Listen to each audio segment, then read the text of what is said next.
I'd like to bring out our three panelists right now. You have their biographies there. Kyle Frazier representing the point of view that this is a very old earth and it was created by the Lord. Dr. Kent Hovind saying it is a relatively young earth, saying about 6,000 years. And Dr. Michael Shermer, if our panelists would come. This is Dr. Kent Hovind.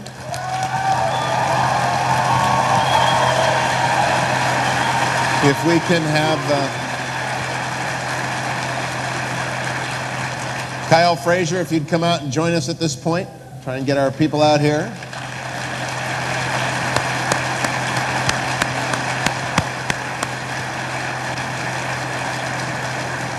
An old colleague of mine from PBS days in Los Angeles, Dr. Michael Shermer. Michael, if you'll join us now as well.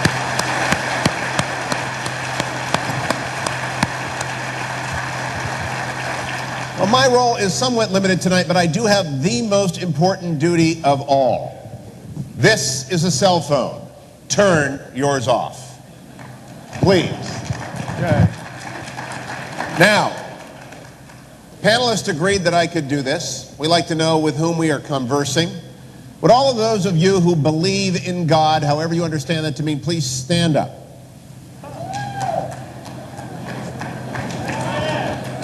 Those of you who denominate yourself as a Christian, please continue to stand. The rest, please sit. What? If you are a Christian, remain standing. If you are a Christian who believes that the earth was created in the last 10,000 years or so, please remain standing. The rest of you sit. It's a young earth crowd. Oh, my goodness. We ask only as we talk about, okay, you can all sit down now. It's not like Simon Says. I do that with the first graders that I teach on Sunday, and they always win. I would encourage you to bring to this debate that which C.S. Lewis brought to every single one of his books, an openness to experience and a wonder at the world as it is created. I am a mere Christian. Denomination doesn't matter tonight. It ought not to matter in how we consider our panelists' presentations. But listen with an open mind and with the spirit to be led as our authors and experts bring us. And here are the rules, so you know what we're going to do. 15-minute beginning statements from each of our panelists, followed by 5-minute rebuttals, conversations. That takes us to an hour if you're doing the math and you're a lawyer really slow, like me. And then 2-minute round, and then we're going to take a break. So a mere hour and 10 minutes away, you'll have a chance to mumble to your neighbor about what's been said. But until then, till we get to our break, please listen with great attention. We begin with Dr. Kent Hovind. Doctor.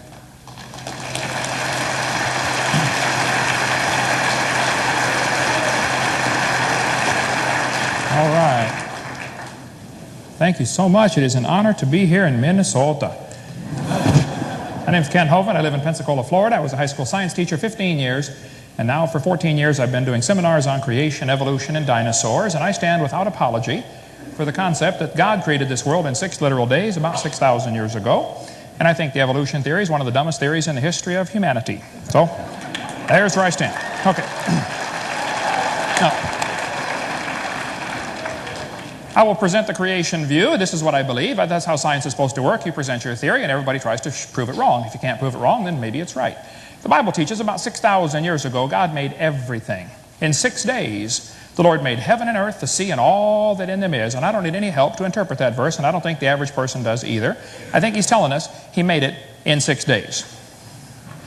And the Bible says death came into the world because of man's sin. Man disobeyed God, and that's what messed this place up. The Bible says by man came death, in Adam all die. And before the flood came, the Bible says the people lived to be more than 900 years old. During this time, reptiles, which never stopped growing, would grow to be enormous. Dinosaurs were big lizards that lived with Adam and Eve. And then Noah took them on the ark. We cover all that in my video number 3 of my series. Then there came a big flood. God was sick and tired of all the sin, so he completely wiped out this world with a universal flood, not a local flood, a completely worldwide flood that destroyed this entire planet. And that left behind all the fossils, the oil, the coal, the natural gas, the sediment layers that we see, and the canyons like Grand Canyon, all formed during that flood in the days of Noah. Noah brought onto the ark 2 basic kinds, 2 of each basic kind of animal. Since then, there's been a lot of varieties produced. There's been big dogs and little dogs, and they probably had a common ancestor, a dog. Science tells us things that we can observe or study or test. That is science. Okay? Evolution is not science, and technically creation is not science. Neither view is technically scientific. We cannot observe the creation. We cannot observe the evolution theory.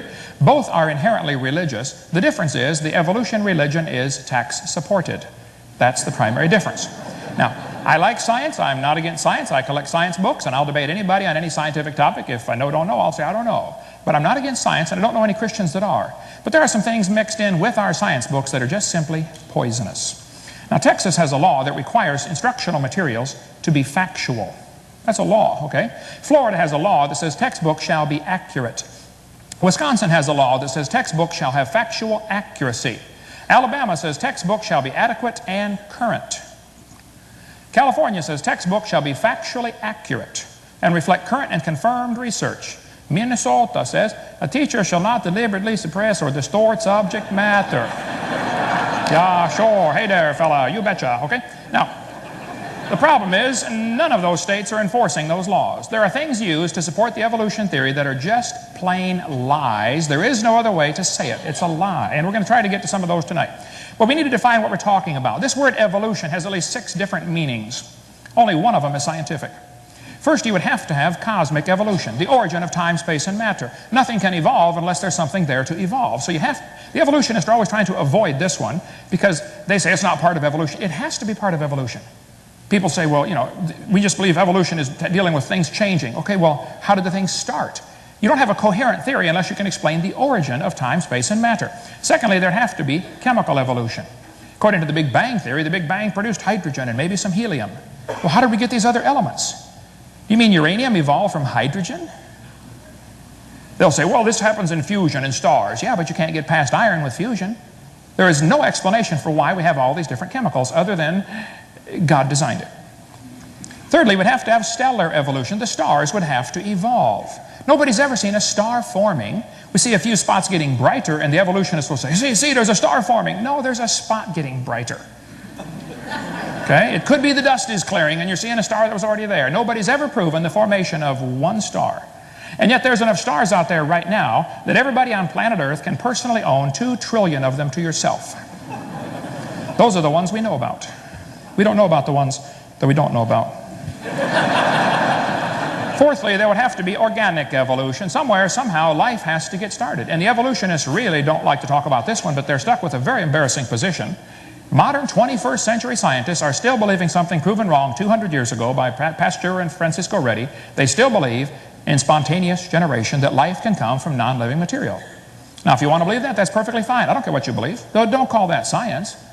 And don't make me pay to put that in the public school system as part of science, okay? That's part of your religion. You ought to keep that at home. Fifthly, we have what is sometimes called macroevolution.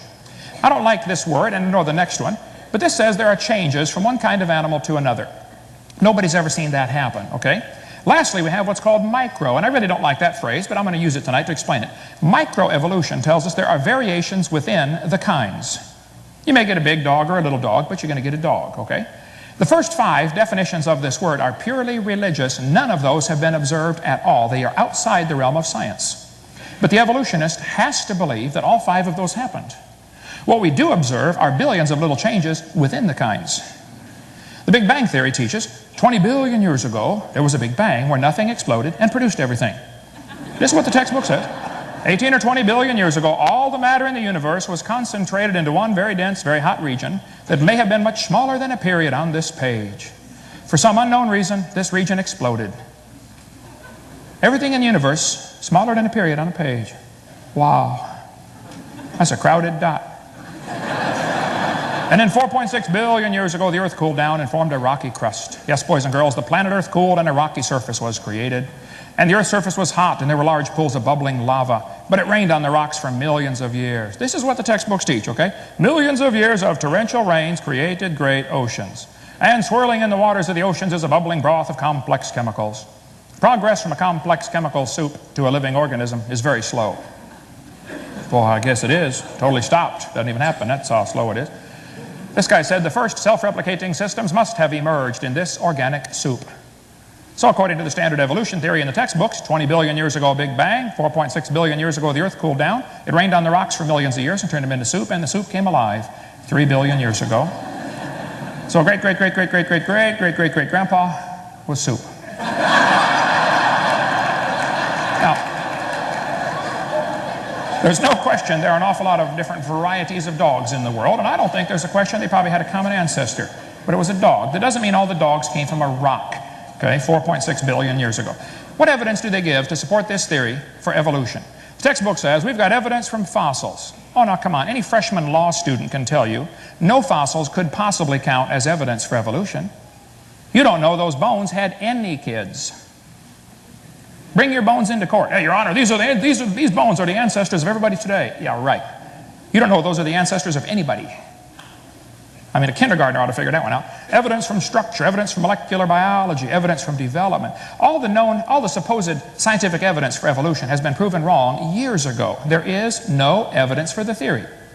Now, I don't mind if somebody wants to believe in it. This is America, the land of the free and the home of the slave, or whatever. But, and if you want to believe in evolution, that's perfectly fine. Honestly, I don't care. But I, for one, resent them using my tax dollars to teach that dumb theory to the kids in school at taxpayer expense. They ought to go start their private schools.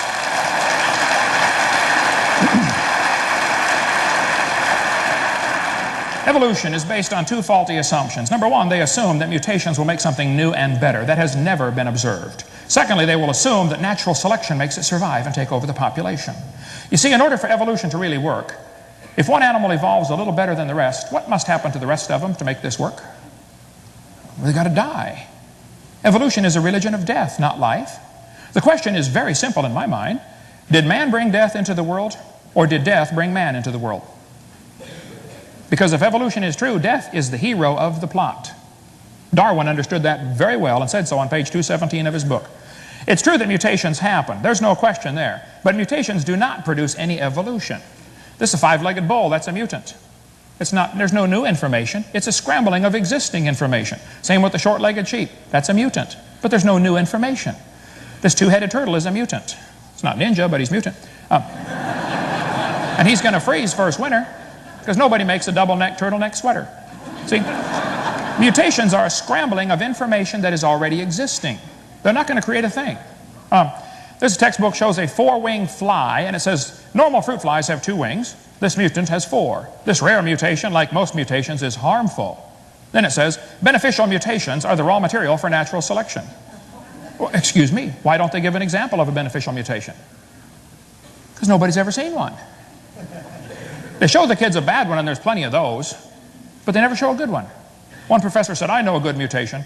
People in Africa that get sickle cell anemia cannot get malaria as easily. I said, well, that's brilliant, sir. That's like saying if you cut off your legs, you can't get athlete's foot.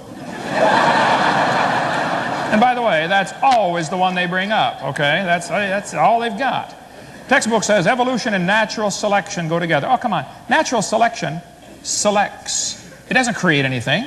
Creationists don't argue about natural selection. I think it happens. But it selects. It's not a creative process. This horse was artificially selected by humans down to get the smallest horse they could get. As far as they know, the smallest one in the world. Talk about useless. See, natural selection is not a creative process. It doesn't create a thing. I taught biology. I'm not against biology. Natural selection works, folks, but it doesn't create. It just selects. If you worked in a factory that made cars and you selected the good ones to go through and the bad ones to not make it out the door, how long would it take that selection process to create an airplane out of that car? It's not going to do it, okay? You may get a big dog or a little dog, but you're going to get a dog. And probably the dog, the wolf, and the coyote had a common ancestor. I wouldn't argue about that. But every 5-year-old kid knows they're the same kind. I do this all the time. I get a 5-year-old kid. Okay, kid, here we got a dog, a wolf, a coyote, and a banana. Which one is not like the others? They get it every single time, okay? See, the Bible says they bring forth after their kind, not after their species. Darwin wrote a book called The Origin of Species. Who knows? Nobody's ever given a good definition of what a species is. They say, well, a dog and a wolf are different species. Yeah, but they can still interbreed and produce puppies.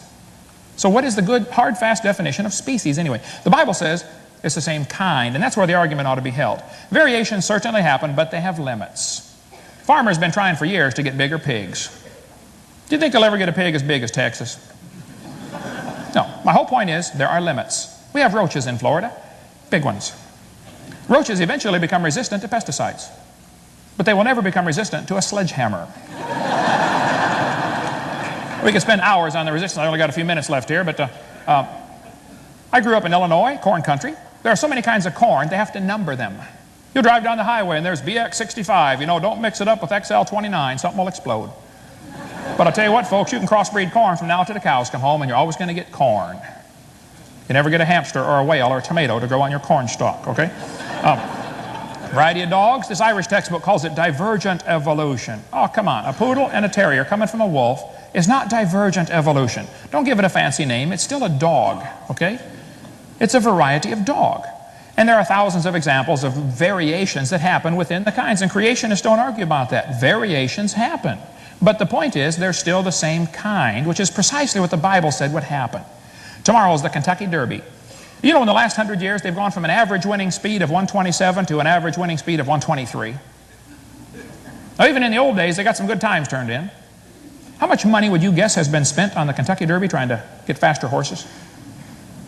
Now, I don't know if they reached the absolute limit for horse speed or not, but I suspect they're getting kind of close.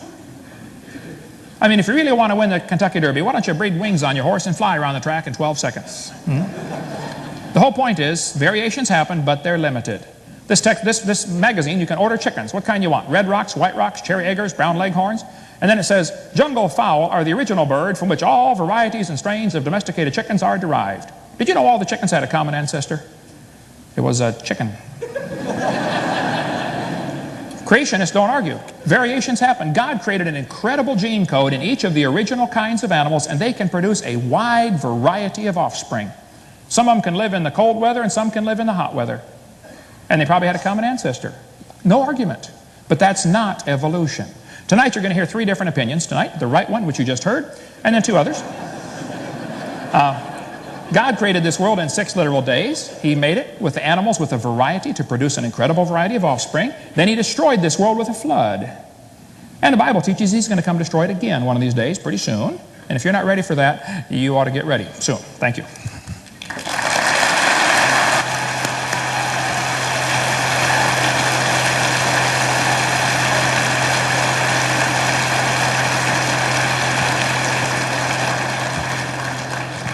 The second of our opening statements on the subject matter of how did we get here and when did we arrive is Kyle Frazier. Kyle.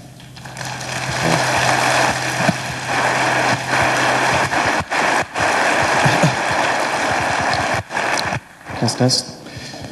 Wow, what a hard act to follow, and especially seeing all of you raise your hands and realizing that we're in quite a bit of a minority here. I would just like to start out by saying a brief thank you. In particular to you for your kind attention, and I would also like to say my appreciations to Drs. Hovind and Dr. Shermer for attending here tonight. I hope you understand. After preparing for this, and this is the first such event like this for myself, I can honestly say I've never worked for anything any harder in my life and still feel totally unprepared. So you'll just have to accept that the amount of time and sacrifice that they took to be here and participate was a significant sacrifice. Second, I would also like to thank my science advisory team, Jeff McCallum, Paul Nyhus, and Walter Remine, whom you may meet at our book tour, our book table in the back. I would like to start out just kind of by clarifying the purpose of debates. I don't know about you guys, but I've been to a few debates in my life, and I always kind of went there thinking, well, you know, when I get there, I'm going to find, you know, people are going to change. Somebody's going to get up there and it's going to change a lot of people's views. And the hope is that, you know, people, go with me? Why don't we turn this one off and I'll take one from the table.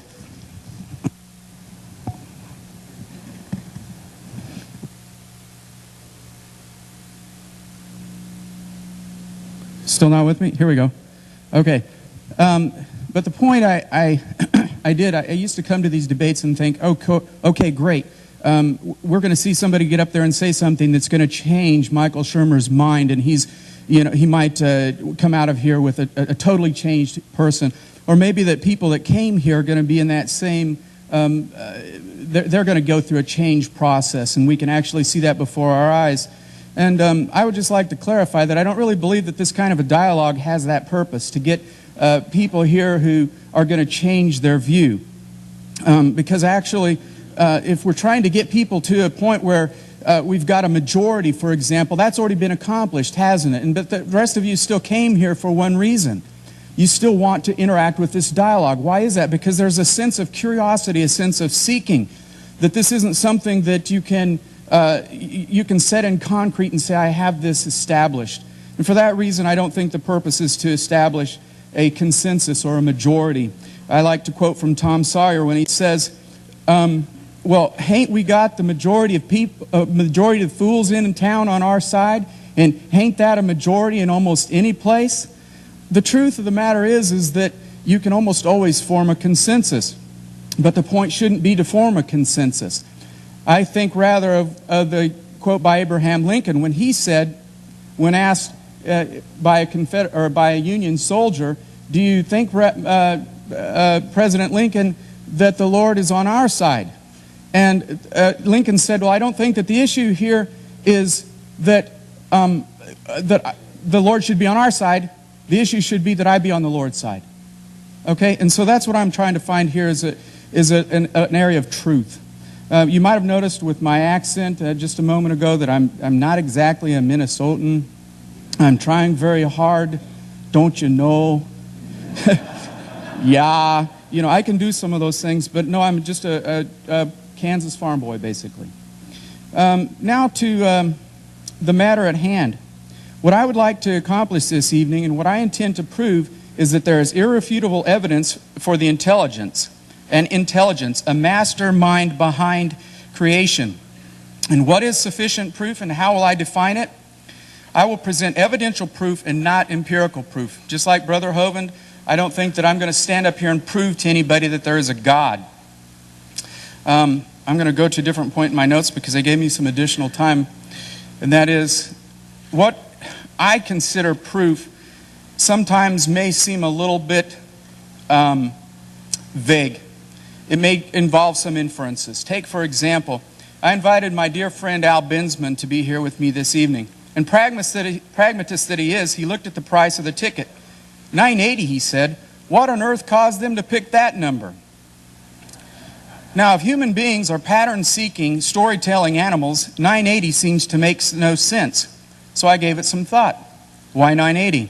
Then I made up the following story. Since $9.80 on the radio dial is where KKMS broadcasts, it's some sort of subliminal message. Fix your dial to $9.80. You know, too bad it wasn't radio station 580. You know, you'd have gotten a break. But then again, at least it wasn't the Patriot, because what's that, like $12.80 or something? Okay. We're getting back to evidence. I'm going to take a first look, and what I'm going to do is to I'm going to use forensic type proofs and not try to prove that he exists, only that his acts are evidence.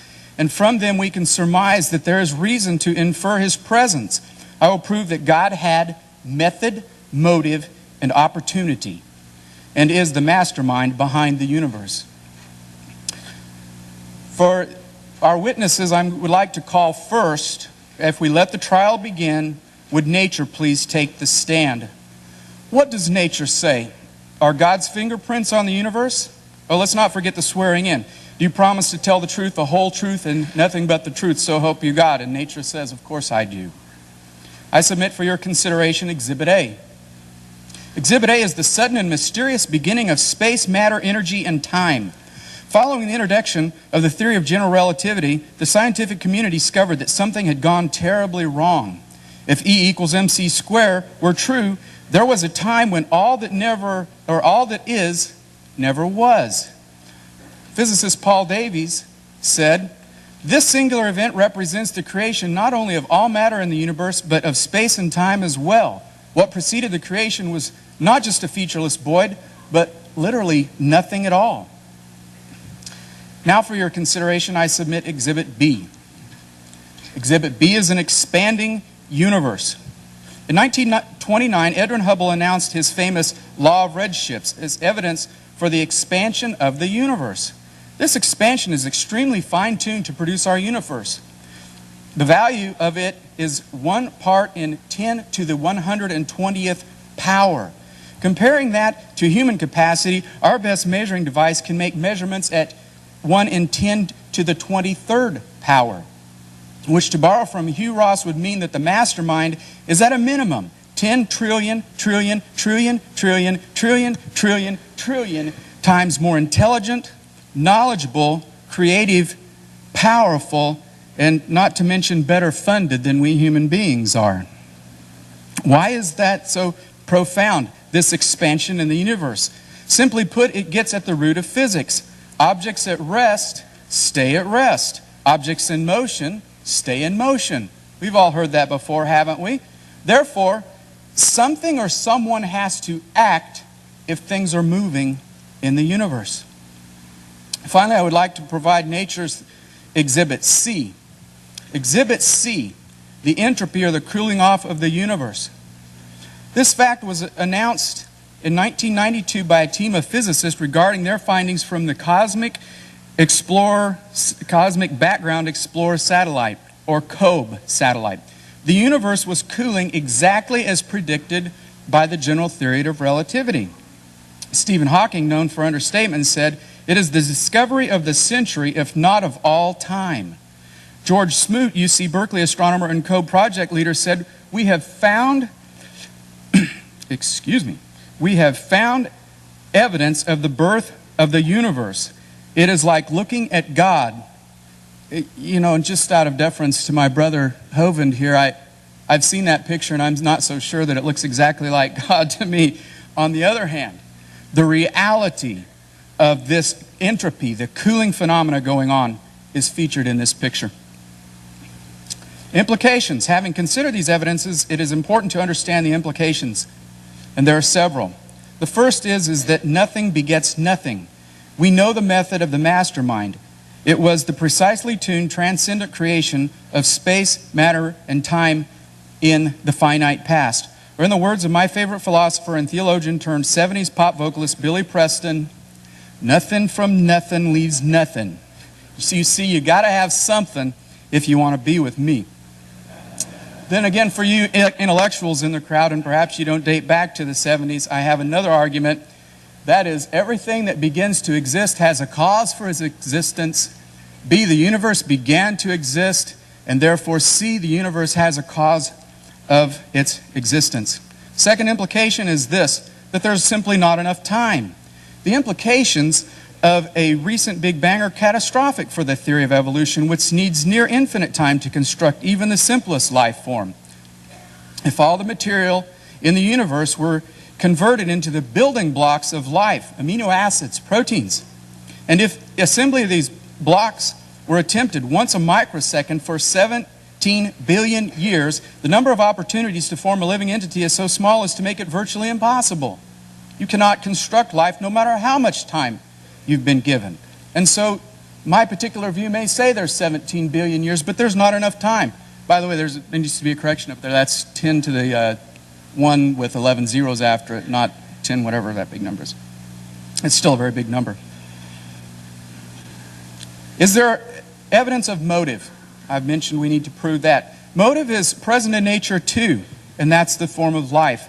Over 45 parameters of the universe have been identified that must be carefully fixed in value for any kind of conceivable life, just not life as we know it, to exist at any time in the history of the universe. Commenting on a few of the parameters, British astrophysicist Fred Hoyle concluded that a super intellect has monkeyed with physics as well as with chemistry and biology. Here's an example of some of the 47. I'd like to start at the top of the list and work my way down. No, I'm just kidding. I don't have time. Is there evidence of opportunity? Thank you, Michael. I appreciate the laughter. At least somebody on the podium up here is paying attention. In 1968 and 1970, breakthrough research, Hawkins, Ellis, and Penrose, that's them up on the top, proved that the equations of general relativity guarantees the existence of a singular boundary or starting point for space and time. Hawking himself pointed to the breathtaking conclusion that time must have a beginning. For those of you who are Fox News fans, Hawking is who Homer Simpson said, "There's so much I don't know about astrophysics. I wish I read that book by that cool wheelchair guy." Next slide, please. Stephen Hawking's again. Next, divine revelation, our second witness. I'm going to call a second witness to this stand because the evidence is just from one witness when we look at nature. But are there others? Yes. The next witness I would like to call is the Holy Scriptures. We will call on them first as character witnesses and then to testify. What do the Scriptures say about our first witness, the witness of nature? They say this: for since the creation of the world, God's invisible qualities, His eternal power and divine nature have been clearly seen, being understood from what has been made, so that men are without excuse. But does Scripture point to motive? Yes. Now, what do the Scriptures themselves say about the mastermind? They say the following. In Exhibit A, Hebrews 11:3, by faith we understand that the universe was formed at God's command so that what is seen was not made out of what is visible. You see, there was a transcendent beginning. Is there evidence that there was an expanding universe also? Yes, I submit Scripture Exhibit B. Scripture Exhibit B is Isaiah 42:5. This is what the Lord says: He who created the heavens and stretched them out. I picked that image so you could get a view of what it looks like to stretch out. Here's some additional discussions about the stretching out process. It's perhaps the best stated phenomena of the visible universe in the Old Testament. Finally, is there evidence of cooling or the entropy in the universe in the Scripture? Yes, I submit Scripture Exhibit C. Exhibit C is Romans 8:20 through 23. For the creation was subjected to frustration, not by its own choice, but by the will of the one who subjected it, in hope that the creation itself will be liberated from its bondage to decay and brought into the glorious freedom of the children of God. You see, there is entropy, there is decay of all that is material. But lastly, in Scripture, is there evidence of motivation? Yes, there is. In Genesis 1:26 through 27, we see that mankind is created in the very image of God, or imago Dei, if you will. We are the only sentient beings that are material in the universe that can have a relationship with their Creator. Finally, is there an evidence of opportunity? In the case of God, this is only possible if He were capable of acting in a realm independent of time, energy, and matter. Remember the Hawkins-Penrose theorems say that there was no time before the universe began. So somebody had to be outside of time acting for us to have these phenomena.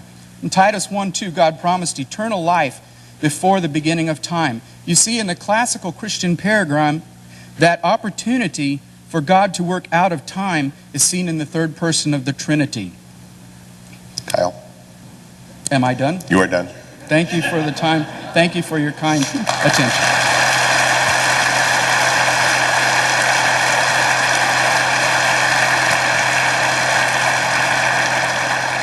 And now presenting the position that indeed there is not God behind how we got here and when we arrived, but with some dates to supply the gaps, Dr. Michael Shermer, the editor of Skeptic Magazine, which you can visit at skeptic.com. Michael.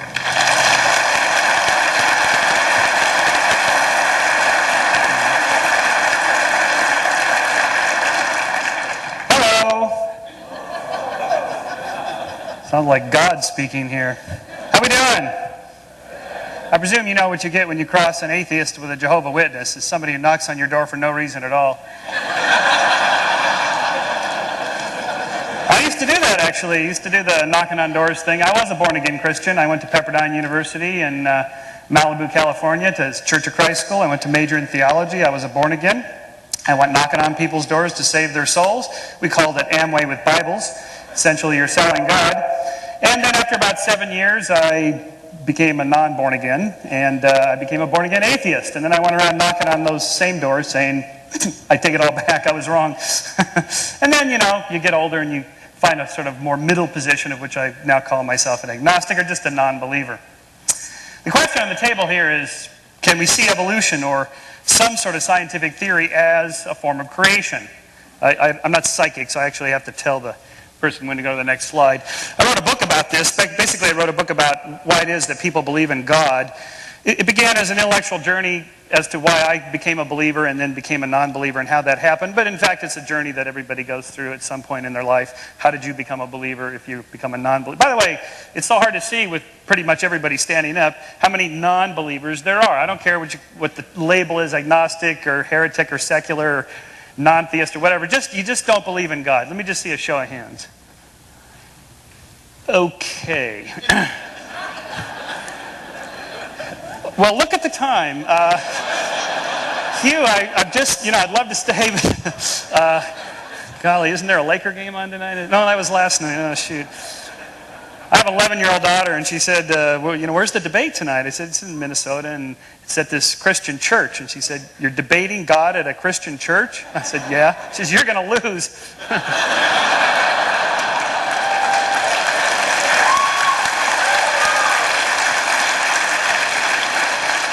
I thank you for her, I guess. So we can go to the next slide. The problem here is that all of these creationist arguments, and I used to make them all, so I know the arguments.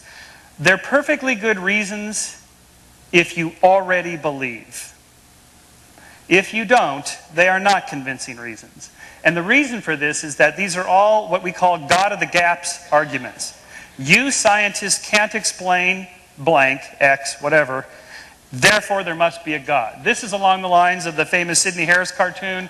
These two scientists, the one says, I think you should be more explicit here in step 2, and the step 2 there is, and then a miracle occurs.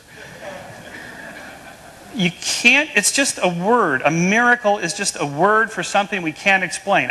I don't know how that happened. It must have been a miracle. Next slide. For example, just 2 weeks ago, I went to Clearwater, Florida. There is a very famous, at least in Florida, Virgin Mary appearance. It's a huge icon. The thing sits about 40 feet tall. The local Christian church bought the bank building. It's on the side of a bank building. They bought the bank building. It cost them $10 million to preserve this, which they consider to be a miracle. Next slide. You can see people going there in crutches and wheelchairs. This was about 6 years ago when it first appeared. Today, here's somebody in a wheelchair. They've put up a huge crucifix here. You can see the size of this thing. Next slide. Turns out, this is myself and the amazing Randy, Richard Dawkins, standing in front of a bunch of candles here. There's so much wax from the candles, they had to put down that stuff they put in auto shops to soak up oil. There's so many people there praying to this miracle. Next slide. But in fact, if you walk around, you find out wherever there's a sprinkler head, there's a miracle of this mineral water spray that appears on the windows. Next slide. In fact, on the back side, there's another Virgin Mary that somebody began to wipe off. This used to be there about 5 years ago, so I'm not sure why the church wiped this off, but you can see the miracle beginning to appear. There's another Virgin Mary here, yours truly here. Next slide. In fact, the question is it really a miracle of Mary, or is it a miracle of Marge?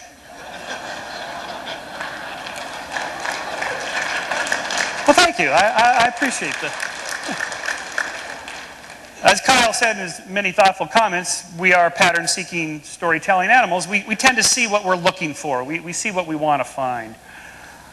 Now, I can't teach my entire course in evolutionary theory in 10 more minutes. So what I want to do is just leave you with one deep message with a couple of examples of this. And that is, even if I can't explain it, I can explain the Virgin Mary thing. It's mineral water spray. There used to be a palm tree there, and spray and left it there, and they cut the palm tree down so people could see it. Okay, no big deal. I trust you're not putting your faith and your religion based on icons like that. But what about these other things? I claim that it's the same principle. That is, Kyle brought up the fine-tuned problem. That is the fact that there's all these different anthropic adjustments. The universe is structured in such a way. It's just so carefully balanced. If it wasn't this way, it's not that we wouldn't be here, but there'd be some other species, or it'd be something like from Star Trek, where you get these people with 2 eyes and gnarly things on their forehead, and they speak English with a Klingon accent wherever they speak English with a Klingon accent in the universe. It's that nothing would exist. And so you have all these different, the electrical force between a proton and an electron, and the Planck constant times the speed of light, and Newton's gravitational constant G, and they have dozens of these. These are all real examples. These aren't just made up by an apologist, and I'm going to get up there and tell you these constants aren't real, or that the universe is not fine-tuned. It is. Next slide. Question is, why is it fine-tuned and what are we to make of this? Well, there's several different answers, half a dozen different answers to this. But even if I can't answer it at all, or even if I'm wrong, that doesn't mean God did it. It just means it's a mystery. We don't know what it is. This is the principle I want you to take home tonight, just the one thing. For example, in the 17th century, there was what was called the plane problem. Newton identified, after his theory of gravity was published, that there is this weird phenomenon in the solar system. All the planets are in a plane. They're in the same plane of the ecliptic, it's called. They're not like this and so on. They're all in a plane except for weird Pluto, which is probably just an errant moon. So for Newton, the explanation is God did it. That's the way God set up the solar system. Nobody makes that argument today because we now know exactly why the planets are all in a plane. It has to do with clouds of gas condensing into stars. So the problem is of hitching your faith to some scientific argument about fine-tunedness or some weird anomaly that scientists can't yet explain. What are you going to do with your faith when we come up with an explanation? Next slide. So for example, here's another answer to the fine-tuned problem. Maybe our universe is not the only universe. Maybe there's multiple bubble universes, lots of universes. Stephen Hawking suggests, in fact, that quantum fluctuations lead to the spontaneous creation of teeny universes out of nothing. And he means nothing. Most of the universes collapse to nothing, but a few will reach critical size, will expand in an inflationary manner, and will form galaxies and stars and maybe beings like us. Most of them don't.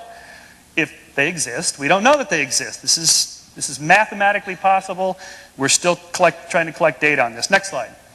The latest issue of Scientific American just came out last week, has a whole issue devoted to this very subject. It's no longer science fiction. Now, cosmologists are beginning to devise ways to test, empirically test, to find out if there are other universes other than our own. So, in summary, if each of these different bubble universes, and there may be an infinite number of them, all have slightly different laws of nature, slightly different fine-tuned, not so fine-tuned, terribly tuned for life, and so on. All the ones that are terribly tuned and not so fine-tuned won't give rise to life. Any of them that are like ours, and if there's enough of them, and if there's an infinite number of them, that's enough, any of them that are like ours may give rise to sentient beings like us who ask the question, where did we come from? That's one answer. It may be wrong, but if it's wrong, it doesn't make the God hypothesis right. It just means we don't know yet. Next slide. So, continuing on the design thing. The question is, what made the whale's flipper? This is just one of hundreds of examples I could use. The whale's flipper has this pretty nifty design for cutting through the water. The whole body of the whale is a fusiform body. The head doesn't have a neck and shoulders. They just all blend together for cruising through the water. It's hydrodynamic instead of aerodynamic.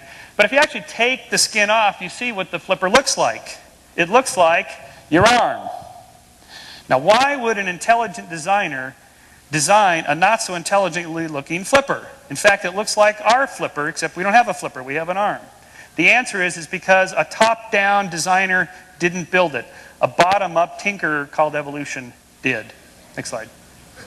So, for example, if humans were designed by God, we might look something like this. To alleviate the lower back problems we have, more vertebrae that are thicker. To alleviate the problems of blood flow in the legs and blood collection in the legs, you have stronger veins and more valves. You have much larger buttock muscles here to hold this upper thing. Your ears would be slightly different, and so on. The arms would be shorter. The rib cage would be larger to hold the organs. The point is this. Yes, it looks like design has happened, but is it really intelligent design? Does it look like an omniscient, omnipotent being really made us with all the little flaws in our design? Next slide. Another question, evolution or God or intelligent designer. We have two different hypotheses here. Dr. Hovind, God, and Kyle, intelligent designer, id, whoever it is. The question is let's just say, just take this one sequence of the evolution of the ceratopsians, like the Triceratops, the most famous, the little three-horned dinosaur, Triceratops. Where'd it come from? Okay, regardless of whether the picture is right or not, it's roughly right, because we have quite a few fossils here. When did id, or God, interject his influence? Did he just create the general form and then evolution created all the other forms? Or did God interject at each of the family level, or at the genus level, or at the species level? When does God intervene when he's intervening? At every single individual born, is God tweaking the system? You will not find consensus among creationists on this question. It's very interesting that they dissent among themselves about how often and when God intervenes. Anything from he set the whole system up at the beginning and stepped out and just let it run by itself, to he tweaks every single little molecule and genome in every single one of us that is born, and everything in between. Next slide. So, how do we know evolutionary theory is true? It's not true, capital T, true in a religious sense. It's not true in a political sense. Not true in a legal sense. You've heard two legal metaphors tonight. This is the wrong metaphor. Science is not the law. It's a different way of thinking completely. This is why when lawyers try to do science and scientists try to do law, they get messed up. They shouldn't do that. There's different ways of thinking. Science traffics in fine shades of gray, with probabilities of being more closer to truth or less closer to truth. But there is no capital T truth. However, we are confident that it's provisionally true. That is, could be wrong. We'll see. But it gives a coherent explanation of what we know. It's conciliant. That is, independent lines of inquiry all jump to the same conclusion. And it predicts new findings which so far have been confirmed empirically. For example, next slide. Just on the age of the Earth question, I just threw this in a sort of in the limo driving over here typing because I realized we were supposed to discuss the age of the Earth. I mean, how do we know how old the Earth is? A bunch of different ways. Potassium-argon dating. There's half a dozen different radioactive decay dating techniques. Carbon-14 dating. Plus the age of the moon rocks, the age of the solar system, the age of the universe. Now, this is the point. These different ages that scientists infer from the different techniques are not done in one lab or at one conference by one committee that says, hey, look, you know, we got that creationist conference coming up. We got to get our story straight on what our date is. It doesn't work that way. These are different scientists in different fields who go to different conferences and read different journals and don't even know each other. And they all independently come up with the same rough range of dates. The Earth is about 4.5 billion years old, give or take a couple 100,000 years. The universe is about, Dr. Hovind, it's about 14.5 billion now, we think. And it changes. But it's not changing like between 6,000 years and 20 billion. It's changing between 14, 14.5, maybe 15, maybe 13.5, depending on who's doing the measuring. Now listen, if they all came up with the exact same number, then I would be suspicious that somebody was cooking the data. But they don't. The numbers vary all over the board, but they vary within a range. And the fact that they vary, and yet they're still within that tight range, gives me great confidence that this is correct. Next slide. Another example. Tests of evolutionary theory. Early fossils of life should contain only single-cell organisms, and they do. You will not find a single human or any mammalian fossil in a bedding plane that has trilobites. Not one anywhere ever. Why is that? 2, organisms adapted to similar environments should evolve similar morphologies. They do. Whale bodies and fish bodies are all fusiform, designed to cut through the water smoothly. Why is that? Organisms sharing most of their DNA should develop following the same basic patterns. They do. Fossils found in different continents that were once united should be similar to each other. They do. Last slide here. So, in my rebuttal then, we'll come back to irreducible complexity, but my point in my opening argument here is that we have answers to these mysteries. Some of them we're very confident in, others we're less confident in, others we admit that we're just guessing, we don't know, more data needs to be collected. But even if we're wrong about all of it, it doesn't make the God hypothesis right, and I would caution you, don't hook your faith to any scientific argument, because what are you going to do if it's wrong?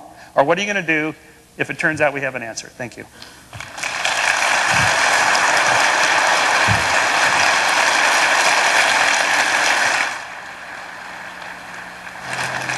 How many lawyers do we have here this evening? Would you stand up? Lawyers? I'm here. That's true. There's one or two. I love how Michael dismisses the law. Tonight when he gets caught speeding, I hope he says to the officer, you're talking about the law, I want to talk about the science of motors, and it's not going to work. In evidence class, we learn that the more powerful your argument, the shorter the amount of time you need to make it. And so now in the 5-minute round, a lot of the rhetoric goes aside and a lot of the sidebars, but the hardcore analysis of how did we get here and when did we arrive? Dr. Hovind? Is it 5-minute or 6-minute? My schedule says 6. I'm not going to get this done here. All right, let me start with Kyle Frazier's arguments. If we can get the screen black there. Reasons to believe. Reasons to believe what? Reasons to believe the Bible or reasons to believe Hugh Ross? I've always wondered about that one. Can we trust the Bible? Is the Bible literally true? Or do we need some guru to tell us what it means? The average person reading that book is not going to come up with the billions of years that he comes up with. The average person reading the Bible is going to come up with 6 days about 6,000 years ago. And the Bible is going to say, there's no death till Adam sinned. The question of where did energy, life, matter, information, and organization come from is still, I think, of course, Kyle Frazier's position is God did it. I agree. But is God capable of doing it and telling us how he did it? As far as the red shift, I cover this in great detail on videotape number 7 of my series out there. Get my plug in here. Most of his arguments seem to be based on the assumption that the red shift proves the universe is expanding, and the universe may be expanding. But that still doesn't prove it's billions of years old. On day 1 or day 6, Adam was 0. But he didn't look 0. The trees had fruit on them. They were just 3 days old. They don't look like what we would think would be a 3-day-old tree. The God that I worship is capable of creating a fully mature, fully functioning universe in 6 days, just like he said. He said God is trillions and trillions and trillions of times more powerful than man. Man, to me, that's heresy. God is infinitely powerful. This is a limited God. My God's not limited, okay? Look at the background radiation as like looking at God. To me, that also would be heresy. God doesn't look like that at all. And nature is the first witness. That was interesting. And the Bible is the second witness. I like nature. I like science. I'm not against science, but folks, that's not how it's supposed to work. The God that I worship is not only capable of creating, he's capable of writing a book and telling us how he did it, and he can preserve that book for everybody today. That's the God that I worship. Now, for Michael Shermer, he said he was a born-again Church of Christ church member. I don't know if he was or wasn't. That's between him and God to judge, which he will face one day. The majority of audience here believe in God, which is because we're right in this case, all right? The God of the gaps, you know, miracles did it. You should look at the evolution theory and see how many miracles they have to pull in. You know, how did life get started?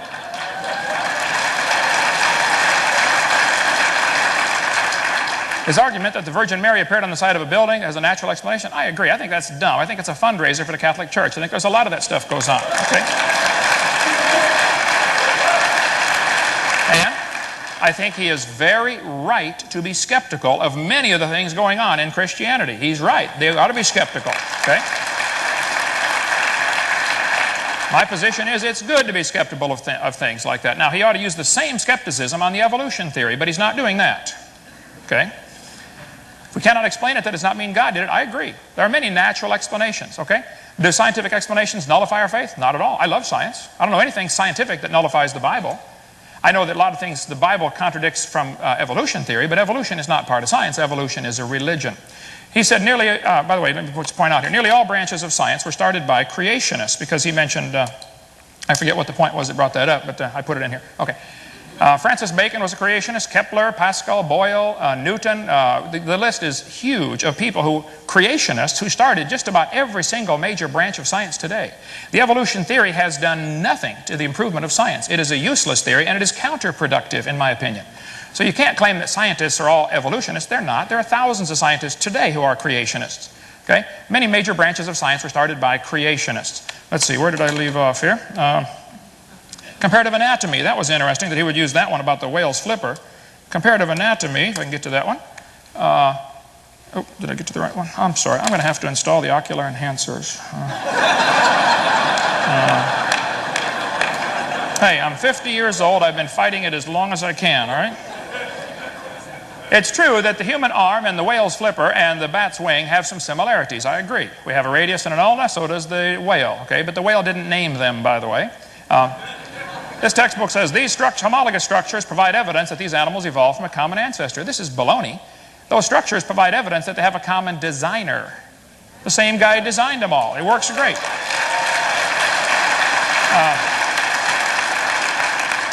You mentioned the Triceratops. When did God intervene? This is setting up a straw man argument, okay? He says, here's our chart showing how we think the different ceratops evolved. Now, how did God do this? That's a straw man argument, okay? I don't know how many different kinds of creatures God originally created. That's up to him, I suppose, okay? And what he's done, he's taken the evolutionary assumption that there is some kind of order to this geologic column. And by the way, the geologic column does not exist any place on planet Earth, okay? Geologic column is one of the biggest, cruelest jokes in the history of humanity. I taught earth science for years. Geologic column does not exist. And then he mentioned carbon dating, and all these things give ages within a certain range, which proves their accuracy. Well, let's see. Living mollusk shells were carbon dated 2,300 years old. They're still alive. Science, volume 141. Freshly killed seal, carbon dated 1,300 years old. Antarctic Journal, September. Shells from living snails were carbon dated 27,000 years old. Well, that's accurate. This guy said if a C14 date supports our theories, we put it in the main text. If it does not entirely contradict them, we put it in a footnote. If it's completely out of date, we just drop it. Anthropological Journal of Canada, volume 19, said no matter how useful it is, the radiocarbon method is still not capable of yielding accurate and reliable results. There are gross discrepancies. The chronology is uneven and relative. The accepted dates are actually selected dates. This whole blessed thing is nothing but 13th century alchemy. It all depends upon which funny paper you read. One part of a mammoth dated 29,000 years old. Another part of the same animal is 44,000 years old.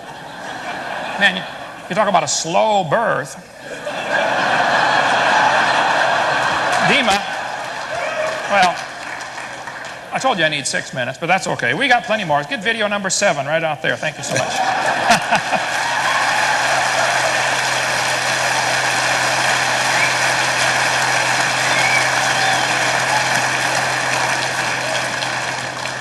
I did, in fact, extend to 6 minutes because it is a common complaint of all debaters that they're cut off too early, and you will have 6 minutes as well. Kyle Frazier, you're up next.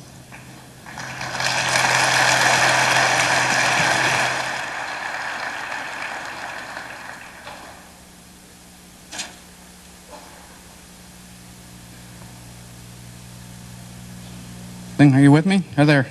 Have I mentioned yet what a hard thing this is to do? It seemed to me like I did that a minute ago. Well, here I am back again, and I'm having to put together some stray thoughts. And like Brother Hovind, I'm sure it's kind of like hitting a moving target. You know, you don't know where you're going. But what I would like to do is take a quick look at one of the comments that Brother Hovind made, and that is that his God is powerful enough to do anything. And I think we need to be careful with that type of Aquinan logic. I do agree that God has ultimate power. In other words, that He is the most powerful of any conceivable being in the universe. But we have to be careful of impugning to God the capacity to do things that He has not claimed.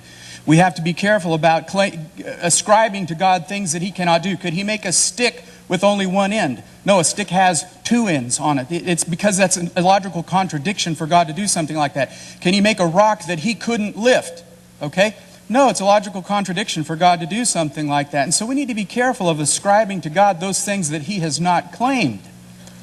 And so when I take a look at how powerful God is, and Brother Hovind says his God is powerful enough to do it in 6 days, and that my God is inept because I claim a God that did it in 17 billion years, I have to say, well then, why not 7 nanoseconds?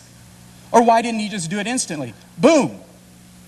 Because for whatever reason, in the chronology that's described in the Scriptures, it follows a sequence. And the writers of the chronology put some devices on it for us to remember.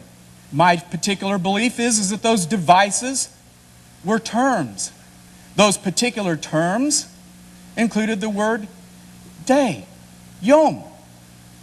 It's perfectly consistent within the Scriptures to interpret the term day as a 12-hour period, a 24-hour period, or a long period of time. Elsewhere through Genesis, for example, the term day is used in reference to the harvest time. Or, we might say Abraham Lincoln in his day. It's a natural thing for us to use terminology like that. It's used throughout the Scriptures in many, many multiple of occasions, and it's not wrong for us to take it in this context. Why is it then that I have chosen to take the context somewhat differently than the one that seems to show the most powerful God? Because as I showed earlier, I am working from what is called a dual revelational paradigm. The dual revelational paradigm believes that God put His truth in place and that it's true in both places. That He put nature in place and He communicates from us truly with nature. He put His Word in place and He communicates with us truly in His Word. And I believe you occasionally have to set the two of those side by side, and that you have to use a systematic theology to look at those things and say, if nature is saying this, if the Word is saying this, and if there is an apparent contradiction, do we reconcile it? Or do we walk away from it? I believe that it's necessary for us to make that reconciliation. Because if we don't make that reconciliation, what we have, in effect, is a universe that sent us light over 17 billion light years away. It is moving away from us, as Dr. Hovind has suggested. And since it is moving away from us, it's expanding. And that light has gotten to us after about 17 billion years, and we're observing it now. For us to have observed it any sooner than that, either the events on the outside edge of that travel never occurred, or were fictitiously made by God for us to observe them that way, or they actually happened at that distance and that amount of time away from us. I believe that God communicates His Word in truth. There are numerous examples of this. I could list just a few: Psalms 104, Psalms 139, Job 38:41. But my need is to take a look at this concept of a long day. The first chapter of Genesis declares that within 6 days, God's miraculously transformed a formless void, the earth, into a suitable habitat for mankind. The meaning for day here has become the center of the controversy. Does it or does it not make for a conflict between the Scripture and science? The answer to that depends upon whether the time periods indicated are 24 hours or in the order of millions of years. Many scientists and many Bible scholars would agree that the correct and literal interpretation for the creation day is one that takes into account definitions, context, grammar, and relevant passages in other parts of Scripture. All we're trying to do is take a systematic approach to this. In fact, one of the problems I have with the approach to the Scriptures that take one verse out of a series and apply it to all of our life is the failure to do a systematic approach to the Scriptures. Because you see, even the Scriptures, on occasion, have items in them that you look at and you say, it just said this. I'll give you an example in Proverbs. Do not answer a fool according to his folly, or he will despise you. The very next verse it says, answer a fool according to his folly, or he will despise you.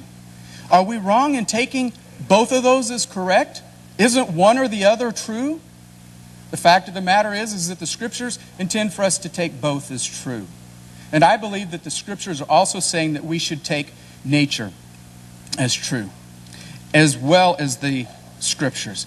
And the unfortunate problem with not doing that is that you have circular reasoning. Perhaps I'll be able to get back to this in a moment. But if you take one form of inspiration and you say it alone carries the whole weight of the argument, you have it confirming that in itself. Do you see that as to be circular reasoning? Anyway, my time's up. Thank you, Kyle. Michael Shermer.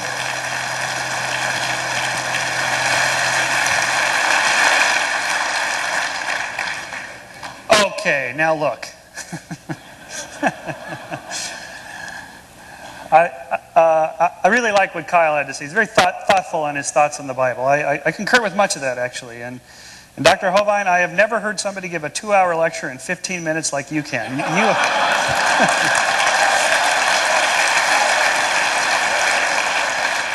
Your law students would have fun taking notes from this guy. Get that tape recorder handy. Kent says I should be skeptical of evolution. Well, I used to be. I was a total skeptic of evolution. I didn't believe it. I didn't for years, for a long time. I read all the creationist literature. I read what the creationists said was evolution, and I didn't believe it because it sure didn't make sense. Then I actually took some courses in the science of evolutionary biology, and I found out, oh, well, this is nothing what the creationists were saying that it was. This is like a science. This is a whole different thing. This isn't anything what I was told. Then I realized, okay, these are two different things. Science is different than religion. It's a whole different way of thinking. It's a different way of analyzing the world. It's just, they're really quite different fields of knowledge. And I found out I was making a huge mistake when I attempted to completely overlap them and use one to prove the other. It doesn't work that way. So I then became, as it were, a believer in evolution, although belief isn't even the right word. You don't believe in evolution. It either is or it isn't, based on the evidence. It's not an article of faith. Which brings me to the subject of, is evolution a religion? Look, if evolution's a religion, by which I presume Dr. Hovind means evolutionary theory and the science, not the process itself. If that's a religion, then everything's a religion. Human history, the study of human history is a religion. Archaeology is a religion. Paleontology is a religion. This sort of cheapens what we mean by religion. A religion is a community of believers that serves a social and moral purpose in society. Its purpose is not to test empirical hypotheses. That's what science does. And science has been really good at that. And that's why in the last 400 years, science and religion have largely separated as two spheres or magisteria of looking at the world. Not all religions require belief in a deity, but most do, and certainly evolution doesn't. Dr. Hovind put up a long laundry list of scientists who are creationists. So what? I can give up a laundry list of theologians and deeply religious people, born-agains, who believe evolution. What does this mean? It doesn't mean anything. That's not how we operate in science. We don't go based on how many big-name people believe it. That's not how science works. It's irrelevant. It doesn't matter if nobody believes evolution. It either happened or it didn't. And for the record, by the way, the last survey on this was that 40% of American scientists believe in God. So either, and virtually all of them believe in evolution. So either they're all idiots, or it's okay to believe in evolution and believe in God. It certainly appears to be, since most of them do. Okay, now the question is, I have for Dr. Hovind, or even for Kyle as well. If God did it, aren't you curious how she did it?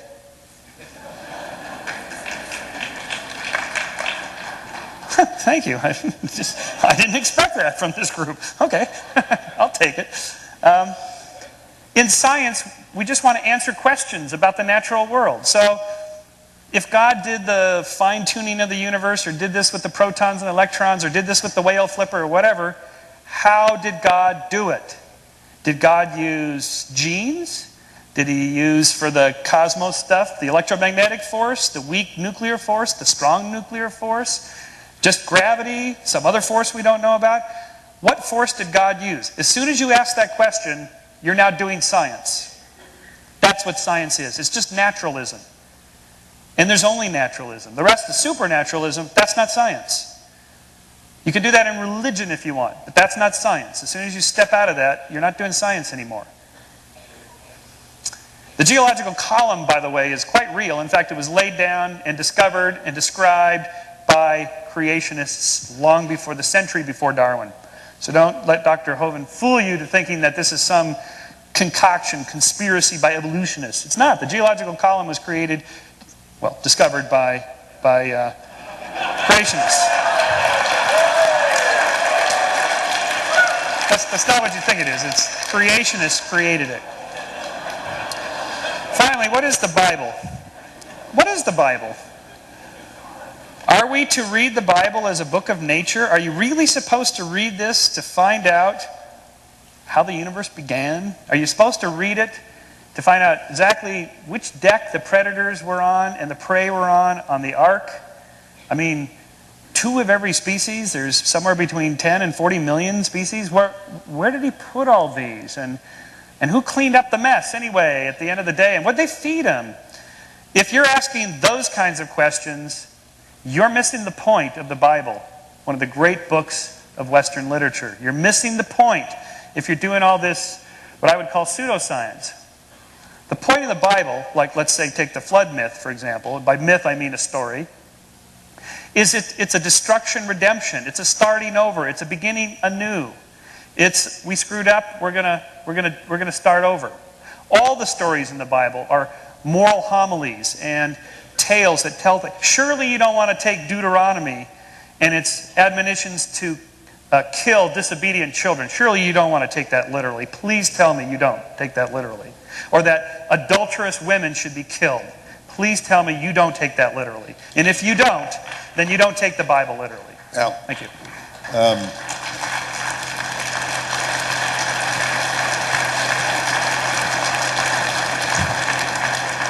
I can understand losing your faith, Michael, but what were they teaching about systematic theology at Pepperdine? Because you missed the whole New Covenant thing. What?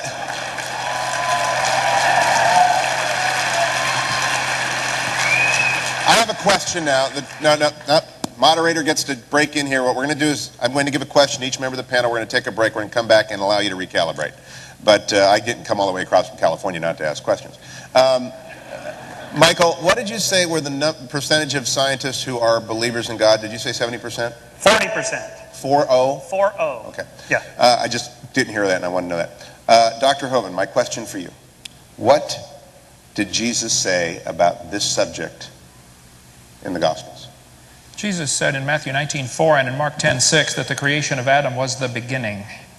I believe that is literally true and scientifically accurate. And the implication for this conversation? These two guys are wrong. I'm right. But I scored Michael on his systematic theology, and again, I'll wager there are some here that would like a little expansion on that, because it does seem to me to be quick and not persuasive of someone who might be doubting your point of view.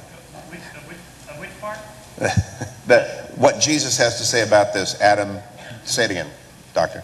Matthew 19:4, Mark 10:6, both are very clear. Jesus was talking about marriage and divorce, but he said, have you not read that he which made them in the beginning, at the beginning, made them male and female?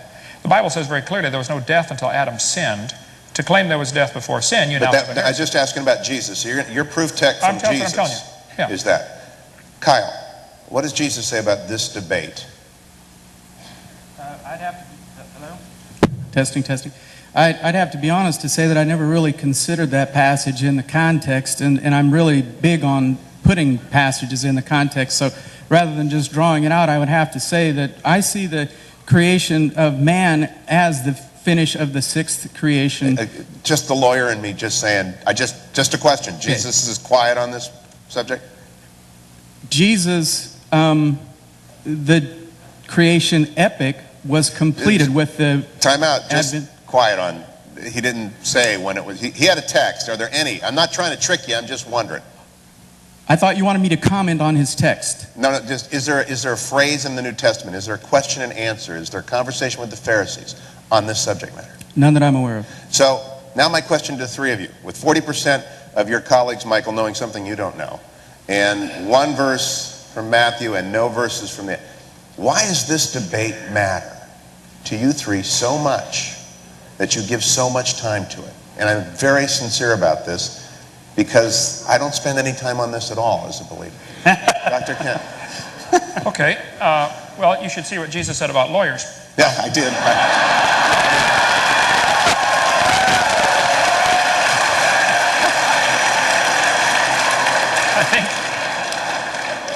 I think this subject is absolutely the most important subject in the world. I travel, I speak 700 or 800 times a year. This is my 76th flight this year already. I take this extremely seriously. The question is very simple. How do we tell right from wrong?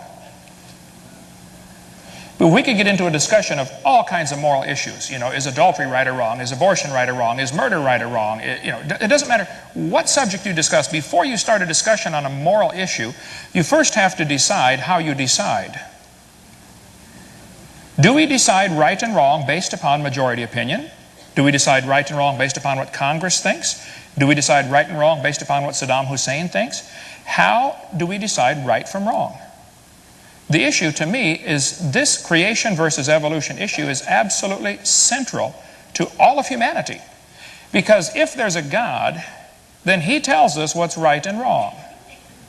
If there is no God, there is no possible way to tell right from wrong. And I would challenge the evolutionists.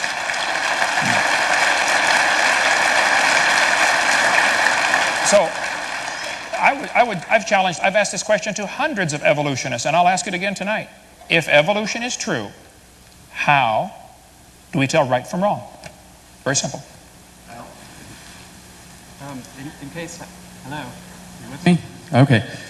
In case I haven't mentioned yet, I do not believe in evolution. I'm just a person who believes that God's creation timeline took longer than 6 literal days. This issue is important to me because there are people like Michael Shermer. There's a world out there who are struggling.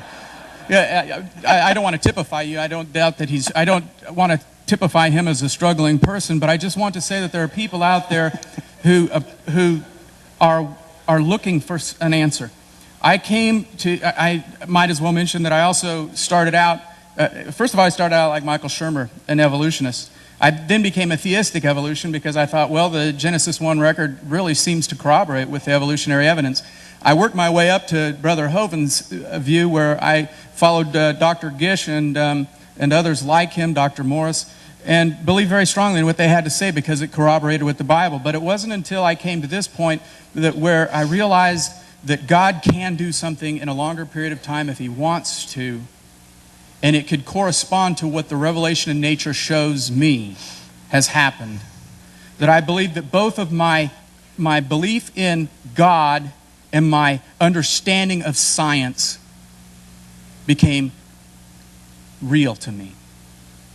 And that has to happen, because if you throw out one half of it and say, well, nature just lied to us.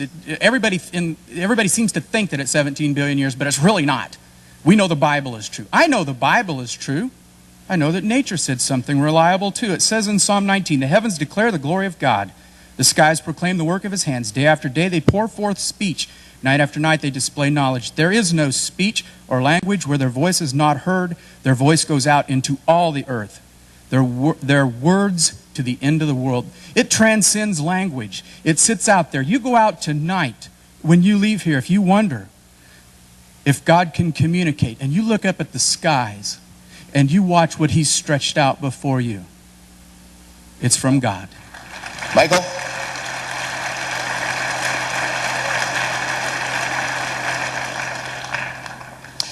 Well, I'm interested in the subject because what's not to be interested in? You'd have to be made of wood not to be interested in the question of where we came from. So in my books and here and so forth, it's an intellectual journey. I think the journey itself, the process of thinking for yourself and thinking it through and listening to all the different theories and opinions and so on, that's where the action is trying to figure it out yourself. And I guess my take-home message is, it's okay not to believe if you don't, or if you have some doubts or whatever. It's not going to kill you. It won't. It's okay. You can always reconvert tomorrow, just in case. I figure, since I really did believe, and I really did, I was very serious about this, I figure I'm in there just in case I'm wrong now. Maybe it's sort of a way station somewhere. There's different versions of this. I ask believers if I'm in there, just in case. I do think that there's something... I think deep within us that wants to know, for whatever reason, we have a big enough cortex to think about these huge questions and try to answer them. So for me, I do want to answer the question, where did morals come from if there is no God? And how can you be good without God? Which is the subject of my next book called Why We Are Moral. And what could be more interesting than that? This is a hard scientific question to answer, and I'm working on it. Don't worry, you're not a lawyer. It is 8:20. We will return here at 8:40 for part 2. During the break, I was approached by one of you. What denomination do you belong to and why? I said, I am a Presbyterian for many reasons, but it is primarily the church in which I'm least likely to be hugged. Please keep that in mind after the break. I was also, my dear friend Judge Anderson is here from your Court of Appeals. And he stood up. He's the only other lawyer here, and he averred as how perhaps you had sprayed for lawyers tonight, and we're feeling very alone. Where are the rest of our panelists? If we can have Dr. Hovind and Dr. Shermer come back out. Or maybe not. Kyle, you get all 30 minutes. Now, here's what we're going to do. We're going to assign 10 minutes. We discussed this, an iterative process, big word meaning we're just making it up as we go along. And 10 minutes to each to hit the central points of their presentation, and then I'll do my Oprah. If you have a question, and I emphasize, a question involves an inquiry, not a statement, not a speech. We'll do 3 questions at a time and allow the panel to choose the one that most interests them. So it's kind of, what's that show where you get thrown out when you're very boring and uninteresting? If your question doesn't make it, don't blame me. Michael Shermer, you're going to go first, 10 minutes.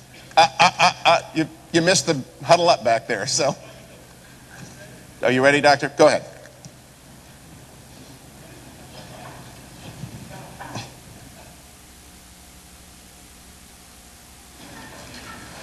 There, did I get it on? Okay.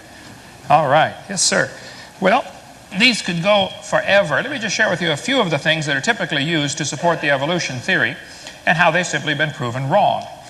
It was mentioned tonight, I didn't get time to I type about 9 words a minute, so I didn't get time to get it down, but about there's evidence for this evolution that, that we have evolved from some other type of creature. All the evidence that I'm aware of, and I taught biology for 15 years, all the evidence that's used to support this theory has been proven wrong. And I think these lies ought to be torn out of our textbook, okay? If you have evidence for your theory, show me, okay? Now, this textbook says the humans have an appendix that is vestigial. You don't need it anymore. Well, that's simply a lie. You need your appendix as part of your immune system. Now, if your appendix is taken out, you can still live, but you got a much better chance of getting quite a few diseases, okay? The appendix is part of the immune system, and the fact that you can live without it is meaningless. You can live without both your legs and both your arms and both your eyes and both your ears also. Okay, that doesn't prove you don't need it. When you take it out, you got a better chance of getting all sorts of diseases. We covered that in video 4. This textbook says the whale has a vestigial pelvis. Many organisms retain traces of their evolutionary history. For example, the whale retains pelvic and leg bones as useless vestiges. This is a lie. Andrew Carnegie founded the group called the National Center for Science Education. He was a strong believer in evolution, and he applied it to the business world. The strongest survive. You wipe out the competition. Andrew Carnegie funded the National Center for Science Education. National Center, yeah, all 4 of them in this little storefront building, the National Center. They say, Bossy evolved to blowhole. The whale evolved from a cow. That's what they teach. This one says, whales have a vestigial pelvis and leg bone that serve no purpose. Whales have hind limb bones that have no function. Just imagine whales walking around, it's true. Well, these are the bones they're talking about right there. Just imagine the whale walking around. The whale's pelvis has no apparent function. This is in textbooks all over the world, okay? The whale's pelvis is evidence of its evolution from 4-legged land-dwelling mammals. This is simply a lie, okay? Those little bones hold certain muscles that allow the whales to reproduce. This has nothing to do with the whale walking on land. It has to do with getting more baby whales. Tear that page out of the book, please. I have in my museum in Pensacola, Florida, a 15.5-foot skin from an albino python. Down at the south end of that python, you'll see it has 2 little tiny claws, one here and one here. These claws are attached to little tiny bones. They go up inside the snake's body. 15.5-foot snake with bones about 2.5 inches long. This textbook says this python has reduced hind legs, rudimentary hind legs of a python snake. This is baloney, okay? Those little claws are part of the snake's mating apparatus. They don't have any arms. They can't hang on. They don't have a voice box. They can't say, scoot over, honey. This has nothing to do. This one says, humans have a tailbone that is of no apparent use. I did a debate in North Alabama against the president of the North Alabama Atheist Association. He said, we've got proof for evolution. Humans have a tailbone they no longer need. I said, Mr. Patterson, I taught biology and anatomy. I happen to know there are 9 little muscles that attach to the tailbone, without which you cannot perform some valuable functions. I won't tell you what they all are, but trust me, you need those muscles. I said, now, if you think the tailbone is vestigial, then I will pay to have yours removed. Bend over. This textbook says, the coccyx is a small bone at the end of the human vertebral column. It has no present function and is thought to be the remainder of bones that once occupied the long tail of a tree-living ancestor. This is a lie, okay? You could use a tailbone if you had one. Okay, the tailbone is not vestigial. There are no vestigial organs, and if there were, that would be the opposite of evolution. That's losing, not gaining. This textbook says humans evolved from an ape-like ancestor. Every one of these along the way has been proven wrong. And once again, even if you could find fossils that we couldn't prove what they were, that wouldn't be evidence for evolution. You don't know those bones had any kids. So what about these cavemen? I mean, can an ape-like creature turn to a human? World's most wanted caveman. We could spend 6 days on this one. Every one of the so-called cavemen has been proven wrong. They're simply not correct, and they should be taken out of the book. This 2001 textbook says, the horse evolved from a four-toed ancestor. This has been proven wrong years ago. Back in 1950, G.G. Simpson said, he was a famous evolutionist, many examples such as the evolution of the horse family have been unintentionally falsified. The early classical evolutionary tree of the horse was all wrong. 1951, this has been proven wrong 50 years ago. Get that out of the book, okay? It's not true.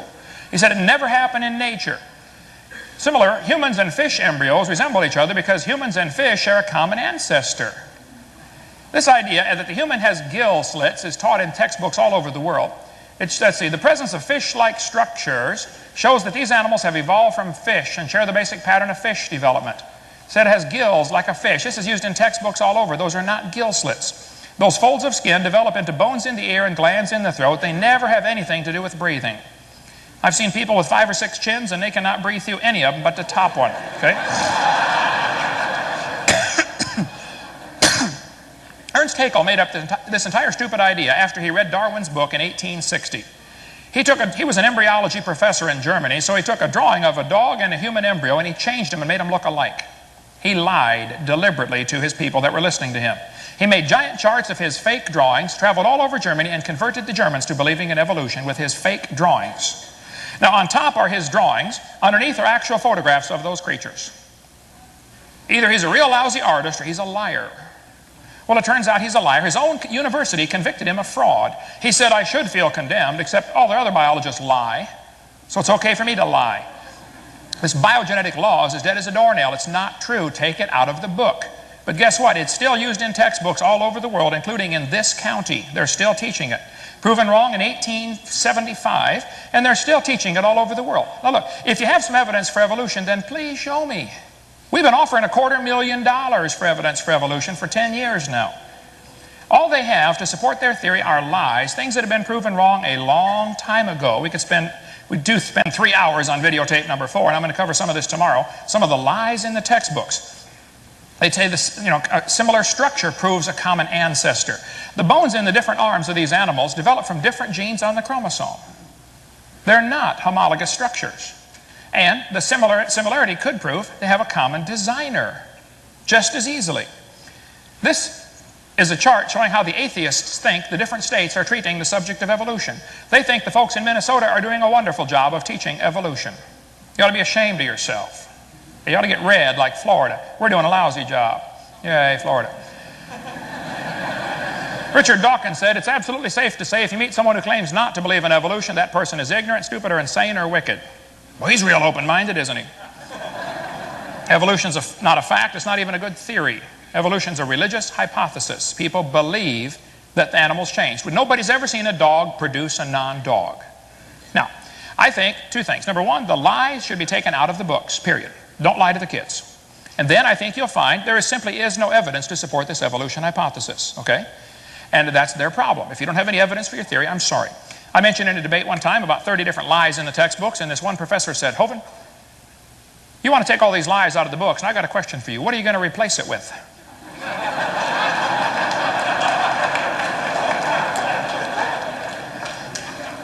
I was speaking at the University of West Florida, my hometown, just about a year ago. One professor got up in the audience during Q&A time, and he said, Hovind, you mentioned tonight we should tear the pages out of the book. He said, I don't think we should deface textbooks. I said, well, sir, suppose you were teaching math, and you came across a book that said 2 + 2 is 5. What would you do? He said, I would tell my students to mark out the wrong answer and write in the right answer. Oh, you would deface a textbook? I said, now, sir, since you do teach biology, suppose you come across a book that says the embryo has gill slits or the tailbone is vestigial. What are you going to do? He said, nothing. I said, you're not going to tell the kids that's been proven wrong years ago? He said, no. I said, then you, sir, are a hypocrite, and the folks in this state ought to help you get an honest job picking peaches or changing tires, but you got no business using tax dollars to spread your lies on these kids coming to your class.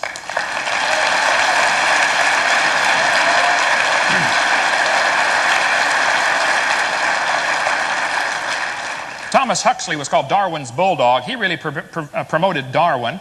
His grandson, Julius Huxley, said, I suppose the reason we leapt at the origin of species, the reason we believed in evolution, was the idea of God interfered with our sexual mores. Ooh, now we got the truth coming out. Some people just don't like God telling them what to do. That's the bottom line. Well, listen, you do whatever you want with your life, but you're going to stand before that same God one of these days and be judged for everything you've ever said, thought, or done, whether you like it or not. Now, my recommendation is we get lies out of the textbooks, okay? If you got some evidence for a theory, then show me. But the evolution theory is hiding behind a bunch of lies. That's all there are to support it. And I am on a crusade, one-man crusade if necessary, but I'm going to die trying to get honesty in our schools and get the kids to quit being lied to. I think the purpose behind all this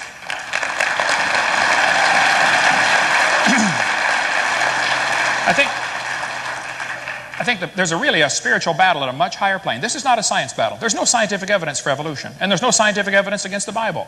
This is a spiritual battle. You ought to get involved. Thank you.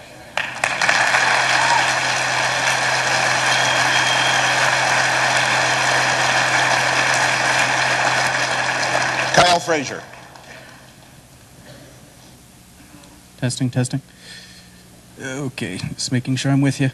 Hugh, just to show how poor I am at paying attention, would you remind me what the agenda is here now? Are we on for 10 minutes and then a question and answer and no closing? Okay. In that case, I'm going to be reading my closing now. It may not have the same effect as it would then, but I believe it will carry over. And my conclusion is this, and I'm going to be sharing the parable of the wall.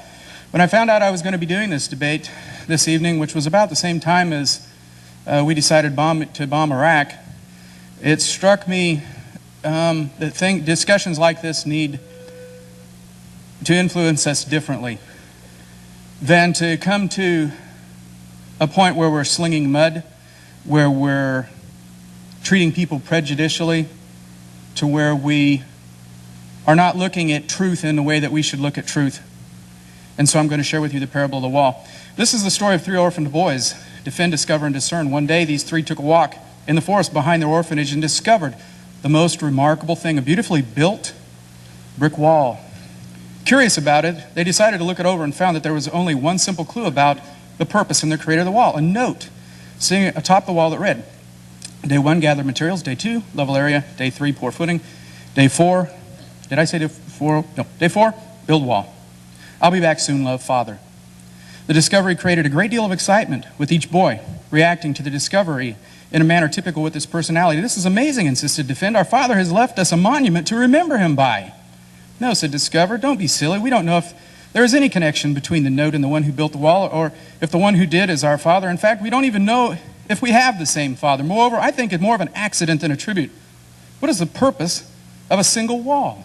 It must be the start of something more significant. Discern, trying to moderate the confusion, suggested that this could be the most significant find in their lives, but said he wanted more proof. It is an excellent wall. We know nothing of our father, whether he was a wall builder, whether we are his offspring, and what is the purpose of this wall. That is all Defend and Discover needed. They decided and started a passionate search for the evidence of their point. Defend decided to pour himself into studying the note. The following years, he read the note repeatedly, looking for clues that would indicate that the one who wrote the note actually built the wall. He found that the wall building steps were accurate. The conclusion, no other option than the builder of the note and the writer were the same person. Being convinced of this, he then set out to prove that his father would be capable of building the wall. He went to public records and found that his father was strong and intelligent and caring. In addition, he spent much of his available time reading every word written about his father.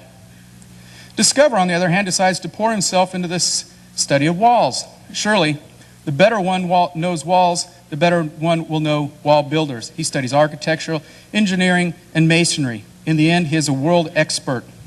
By this time, he decides to reread the note. Reconsider the note in light of what he learns of walls and finds that there is nothing about the note that necessitates it being built by his father. That's all Defend.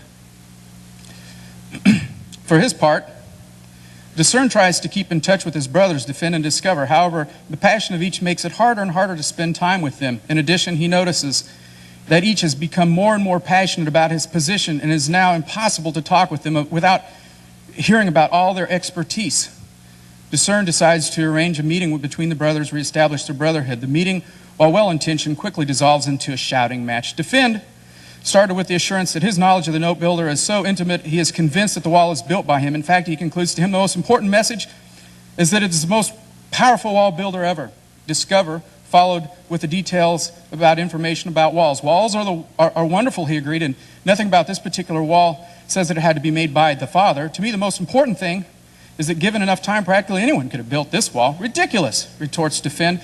Fathers as skilled as ours could not only build a wall of perfect, but made it in 4 days, just like the note said. He is not a typical father, and this is no typical wall. My father and your father are clearly not the same. Discern, thinking he can find blind spots in each brother, tries to build a bridge, saying, perhaps each of you were not so close to what the others learned, you might find common ground, but quickly finds neither brother respects his attempt at neutrality.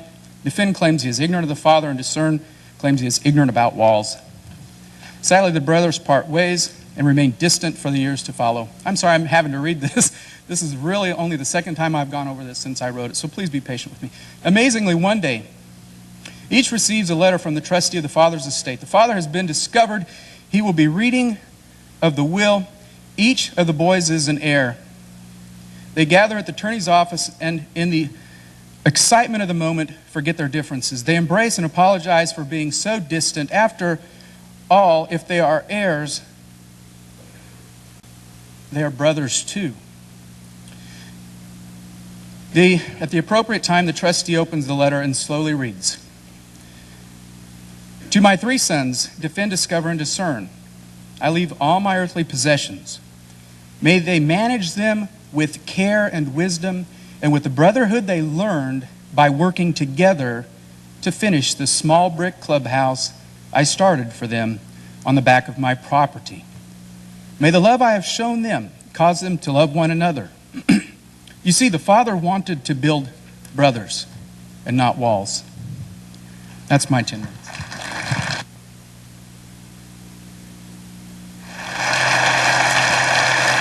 Thank you, Kyle. Michael, 10 minutes is what we agreed when you were at front. 10 minutes.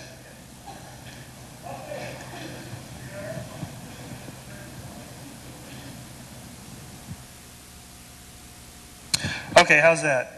Oh, how we doing up there in the balcony? Yay! Wow. All right, I want to do 2 things in my 10 minutes, 5 each. Addressing some of the claims by Dr. Hovind that scientists are liars and they knowingly lie to students and perpetrate lies in textbooks. Have I characterized that correctly? So the question is this true? Is this actually true? Are some scientists liars and they perpetrate lies, knowingly lying to people? Is this really true? The answer is no, it's not. Mistakes are made, as all humans do. You're the ones that talk about sin and so forth. Mistakes are perpetrated quite by accident, and usually, in fact, all of the examples that Dr. Hovind gave, and that's only a handful. There's lots more mistakes that get published in textbooks. All of them, without exception, I haven't found one, was discovered by other scientists, not by creationists. The scientists themselves nail each other on these things. That's one of the beautiful self-correcting natures of science. In terms of like Haeckel's famous embryological drawings. He was nailed in his own time for this. Then how did it end up in textbooks? You will never find any of the examples that Dr. Hovind gave in scientific papers or monographs or professional books by scientists for other professionals. Then how is it these things survive in textbooks? The problem is not of science. The problem is textbook publishing.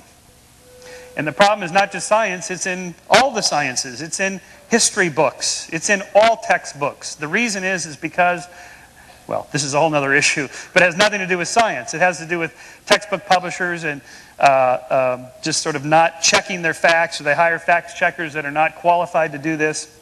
It's a serious problem, but it's an educational problem, not a scientific one. When the errors are discovered, they are taken out. You won't find Haeckel's drawings anywhere in modern textbooks published in the last few years. You won't find it anymore, along with any of the other errors he brought up. And in any case, the point is that this is what scientists do. And frankly, I resent the use of the word liar. I think it's a low blow. I think it's a rhetorical, sneaky trick on the part of a propagandist not a man interested in science and truth. The second half, I'm going to turn on the PowerPoint here. I just want to make a few words, say a few words about religion and just plant this little seed. Because we're being told by Dr. Hovind in particular that the Christian story in particular is absolutely true in its veracity and has scientific evidence to support it. I believe that. One of the things that led me away from belief in that was the realization that these stories are not original to Christian stories or to the Bible. For example, in the 1st century AD, living in Asia Minor, there was a man named Apollonius of Tyana. His followers claimed he was the Son of God, that he was able to walk through closed doors, heal the sick, cast out demons, and raise a dead girl back to life. He was accused of witchcraft, sent to Rome before the count, was jailed but escaped. After he died, his followers claimed he appeared to them and then ascended to heaven. This is a classic story. It's the Osiris story. It's the destruction, redemption, flood myth that I told you about. It's the starting over. This 3 days and coming back. This is found in lots of cultures. It's not original to the Christian story. Next slide. You see, in fact, the evidence that God and religion, if I'm going to say something positive, then where does the concept of God come from?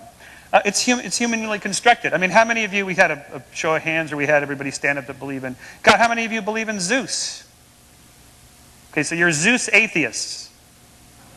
We had one hand up here. Okay, all right, well, God bless you or whoever. So you're all Zeus atheists. In fact, there's been roughly 10,000 different gods and 10,000 different religions in the last 10,000 years, rough order of magnitude.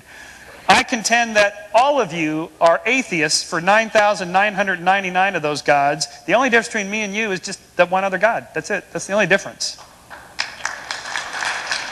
Next slide. So, for example, there's lots of creation myths. There's lots of them. Which of these, Dr. Hovind, should we teach in public schools or in any schools? The no creation story from India, the slain monster creation story from Sumeria, Babylonia, the primordial parents creation stories from the Zuni Indians, the cosmic egg creation story from Japan. The world was created from an egg, from primordial parents, from a slain monster. The spoken edict creation story from the Mayans, Egyptians, and Hebrews. The world sprang into being at the command of a god. This one's yours. The sea creation stories. The world was created out of the sea or water, oceans, lakes, something like that. Next slide. In fact, flood myths are culturally constructed. We know over the last roughly 2,000 to 1,800 years before Christ, the famous Babylonian Epic of Gilgamesh. This predates the Noachian flood story. Flood stories are common to cultures that live on bodies of water that flood. Now, does this make your flood story false? My contention is that to ask whether the flood actually happened or not is to miss the point of the story. You missed the point. All these stories, the point isn't whether they're true or not. The point is, what's the message behind it? So I would suggest you read the Bible in a different way. What are these stories trying to tell us? Really geological scientific knowledge? Really? Is that what they're trying to tell us? Or might there be something a little deeper in the message? Let's go to the next slide. There is evidence, in fact, that from brain research that you can stimulate certain parts of the brain. People hear the voice of God. They see God. They hear angels. They talk to angels. You can stimulate different parts of the body. They have out-of-body experiences, near-death experiences. So the belief in God, the construction of religion, is social, cultural, psychological, and so forth. This doesn't mean it's absolutely not true. Maybe there's people that do this research that are believers claim that this is God's way of communicating with us. Okay, maybe. But let's not just be simplistic and say it's black and white, these people are liars, and we're right. The real story is more subtle, more sophisticated, and more complex than that. And I would ask you to think for yourself, do a little reading, do a little expansion of your thinking along these lines, and see what else is out there. Thank you.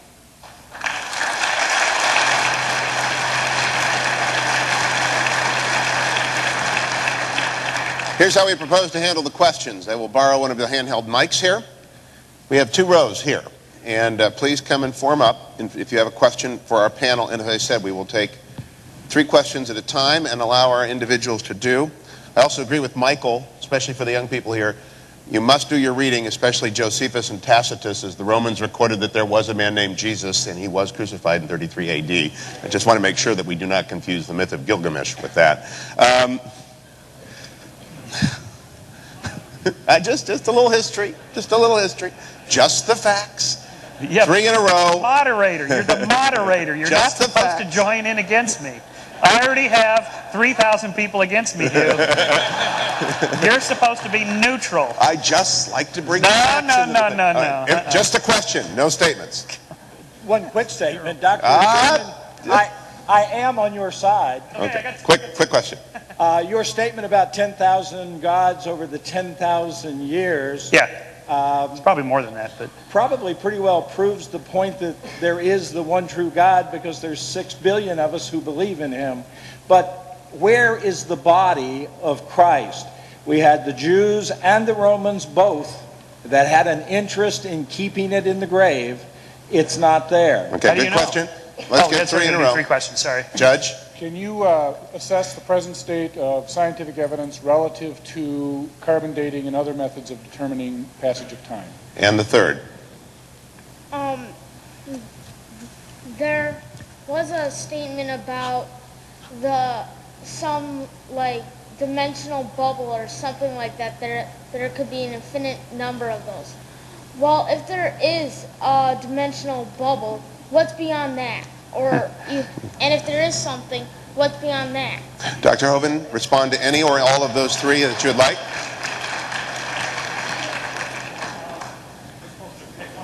Whatever you'd like. Okay, did I get my mic on? Okay. The body of Christ, of course, you're very right, had many people had an interest in making sure that was never seen. They actually sealed the tomb and put a guard there. I think that it's very evident that Jesus did rise from the dead. There were well over 500 witnesses. If you look at the change in the disciples, when they're standing at the foot of the cross, they're scared stiff, they're running and hiding, they're scared they're going to lose their life. A couple of days later, these are the bravest men in the world. There was an incredible change in their life. If you look at the historical evidence, you'll say, man, Christ rose from the dead. I think you'd find many millions of people today, including probably a few thousand in this room, who will testify that the same Jesus Christ has changed their life. Kyle? Kyle? Your response to any of those inquiries? Hello. Are you with me? Okay. I think I would take a stab at the bubbles universe, the multiple universe, the contingency of that, and the real problem with that what you find is that when I put up my argument that the universe came into being, even if it was 17 billion years ago, that leaves too little time to evolve life on the Earth. And so a lot of scientists then are appealing to other, what they call science, but quite candidly, you'll have to admit they're no more credible than a blind leap of faith in God. If you do throw out a model that says we need multiple universes in order to create life, because any one universe needs to be so finely tuned as to pop into being so that life can be here in a very short period of time on whatever scale you use. It won't happen unless you appeal to multiple universes. But then you have what's called the gambler's fallacy, and that is that if a gambler were sitting in a room and watching a man toss a coin and he tossed it 10,000 times and it always came up heads, you have to ask the gambler, is he going to take a bid on the next toss that it's going to come up tails? And the gambler may say, well, yes, I will. And then you'll say, what are you basing that upon? If he says, well, it's because I believe that there were another 210,000 coins tossed outside of this auditorium. They had something different than these, and these all came up heads. I'm betting that puppy's going to come up tails. He's betting on a lot of different odds, and that's the problem with appealing to bubble universes, additional universes coming into being. Michael, your choice of comments. Are we on here yet? Okay, I think is this the young man here that asked the question? No, he sat down. It's a great question. It's, gosh, if my 11-year-old asked that, this would be wonderful. Your brain is engaged.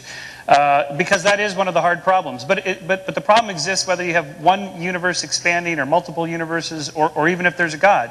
You just simply ask, well, what's beyond that? And we have the capacity to ask that, but we can't really answer it because in a way the universe, when it's expanding, when the universe began and it's expanding, it's not expanding into anything. It is the space and time as it expands. It is everything. You can't even ask the question. It's like asking what's north of the North Pole. It's a nonsensical question. It's unfortunate, but it's true it's true if you're a theist too.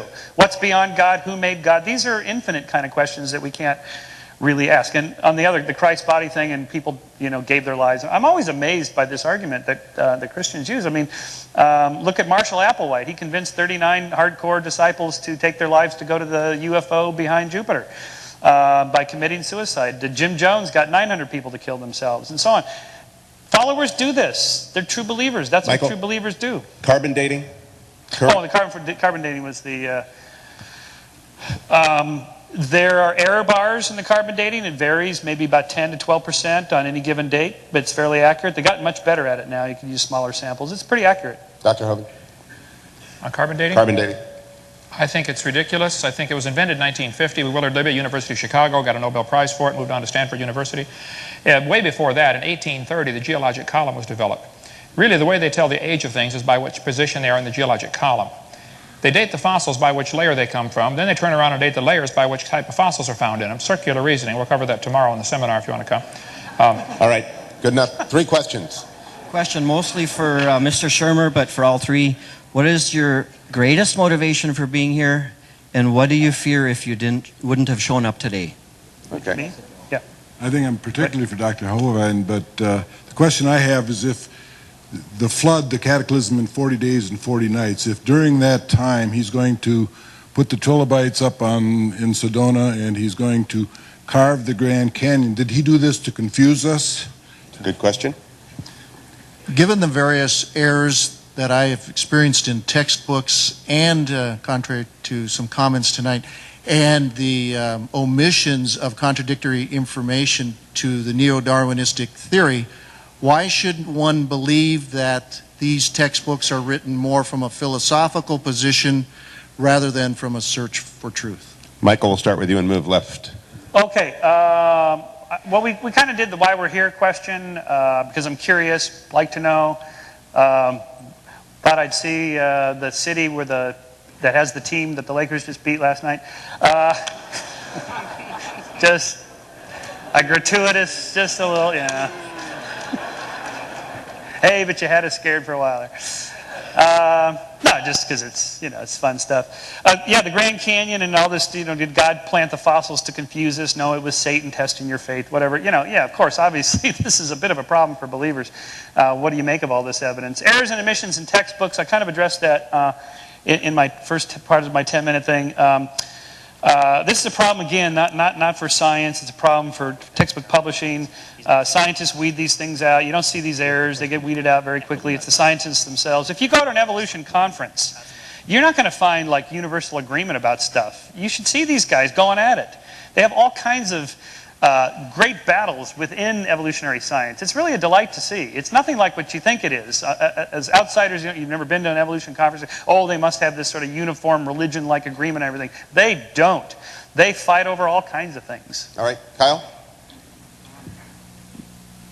I guess there was applause, but not very much. So you're going to have to do better next time.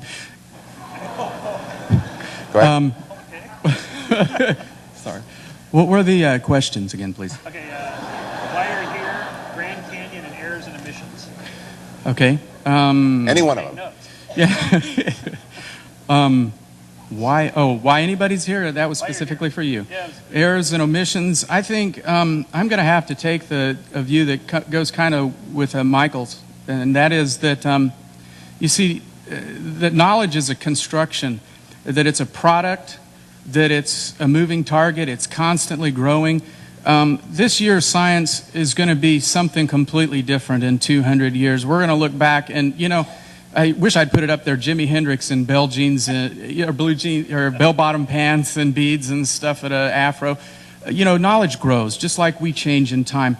That's why I aim for some universals. I don't just say that nature reveals all of truth, that nature, as corrected or understood through the Bible, reveals the truth. So we don't have a complete handle on this. Our textbooks are always going to have errors in them, and we're just going to have to live with that. Dr. Hovind? I will choose the question, did God deceive us with the Grand Canyon in that Michael Shermer's statement that this is a problem for believers. If you built a dam across Grand Canyon, put that projector off there if you would, a huge lake would form. These red lines indicate what's called the snow line. Grand Canyon, 200 miles, cut across from the upper right to the lower left. Grand Canyon, the river enters the canyon at 2,800 feet above sea level. The top of the ridge is 7,000 or 8,000 feet above sea level. So, some things to consider about Grand Canyon. Number one, the top is higher than the bottom.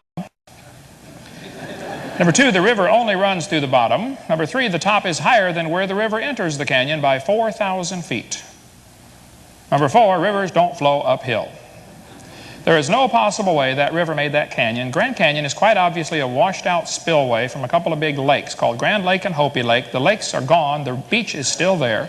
No, God didn't deceive us. I think He left behind incredible evidence that there was a flood, which indicates He judged this world, and He's going to judge it again, whether you like it or not. Thank you, Doctor.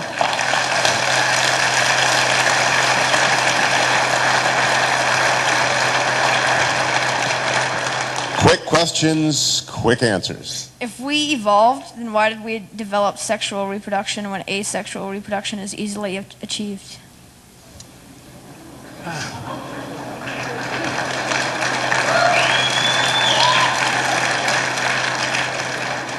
Dr. Sherman, I appreciate you explaining that just because we don't find a natural explanation to things, that doesn't mean that there's a divine explanation. But aren't you asking us to accept a theory where we see that goes against what we normally see in nature, that natural systems don't build things up gradually, but break things down? And in addition, we don't have one example, if it did happen, we don't have one example of an organism or an organ or even an organelle of how it formed in a step-by-step fashion. Very good. Third one. Dr. Shermer, if you want us to look at the Bible in a different way and see the meaning behind the story, tell me, what do you think is the meaning behind Jesus when He says, I am the way and the truth and the life. No man comes to the Father but by me. All right, we'll start with Dr. Shermer. Move to the left again. Okay.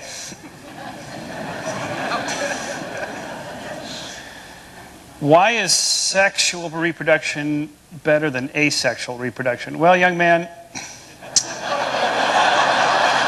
you're about to find out in a few more years.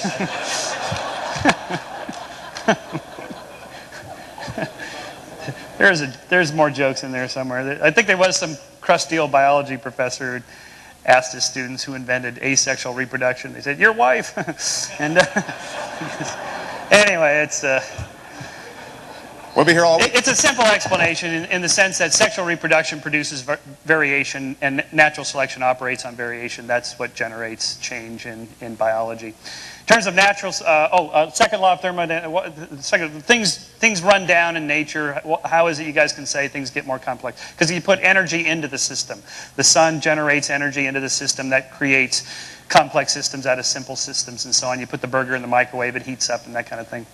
As for what Jesus meant when He said, I am the way and the truth and the life, and so forth, well, He meant that He is the Savior. He meant that He is the guy you should follow. That's what all proselytizers do. That's what all cult leaders do. They have to do that. That's what they do. Kyle? The difference between a religion and a cult is about 100 years. Well, when we have to look at truth, we have to realize if you took 10,000 people who founded religions and you were to pick from one of them, Michael, my question is, which one are you going to pick? And that's why when we take a look at the scriptural sciences and how they confirm these things, we have to look at, does the one then who said, I am the way, the truth, and the life, does he say that in a context of a true book that was that not only recorded the events that he did, but recorded these claims that we've made about the expansion of the universe, its sudden beginning, and entropy in the universe? I believe that Jesus is capable of validating one particular religion out of the 10,000 by standing behind the truth in the scriptures. Dr. Hovind. I think Michael Shermer's answer to the sexual reproduction was definitely not an answer at all. His statement basically was, it works good to supply varieties so natural selection can work on it, therefore it must have evolved. No, therefore it was designed, okay? I would ask a bigger question. Why would any animal want to reproduce more of its own kind, which just simply makes more mouths to feed? Why not instead evolve the ability to live forever? That'd be a lot smarter. As far as the second law of thermodynamics, his answer was you add energy. Well, here's Sue at 20. Here she is at 90 after a lot of energy. There she is at 3,000. The idea of adding energy is absolutely ludicrous, okay? This is always the answer, though. They'll say, well, if you add energy, the sun adds energy to the earth. Yes, I know. But the universe is a closed system, so that really begs the question. It only answers it for the earth. Secondly, adding energy is absolutely destructive unless there's a mechanism to utilize the energy. We added quite a bit of energy to Iraq in the last few months.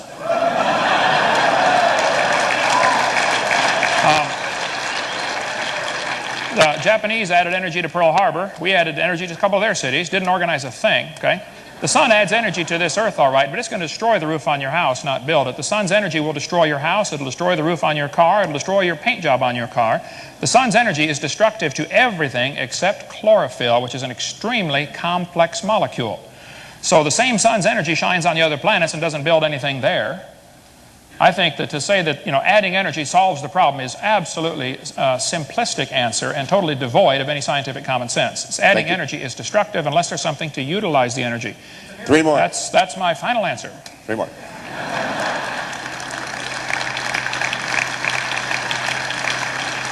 If God didn't create the world by his knowledge, then where did things learn to do what they do? And where did knowledge come from? I understand the need to understand the Bible is true, but how is it critical to believe in evolution, to believe in Jesus as my personal Savior? My question is about the miracle that happened with Adam and Eve and the rib being broken off the man. Is that true that we only have half a rib? Dr. Hovind, let's start with you and move to the right this time. Okay. I will not have time to get PowerPoint ready for this one, but no, man does not have an extra rib. There is only one bone in the human body that'll grow back if you take it out, and that is the lower rib. There's a good article about that. You can see in my videotape number 2, and I covered that. The blue one out there on the table.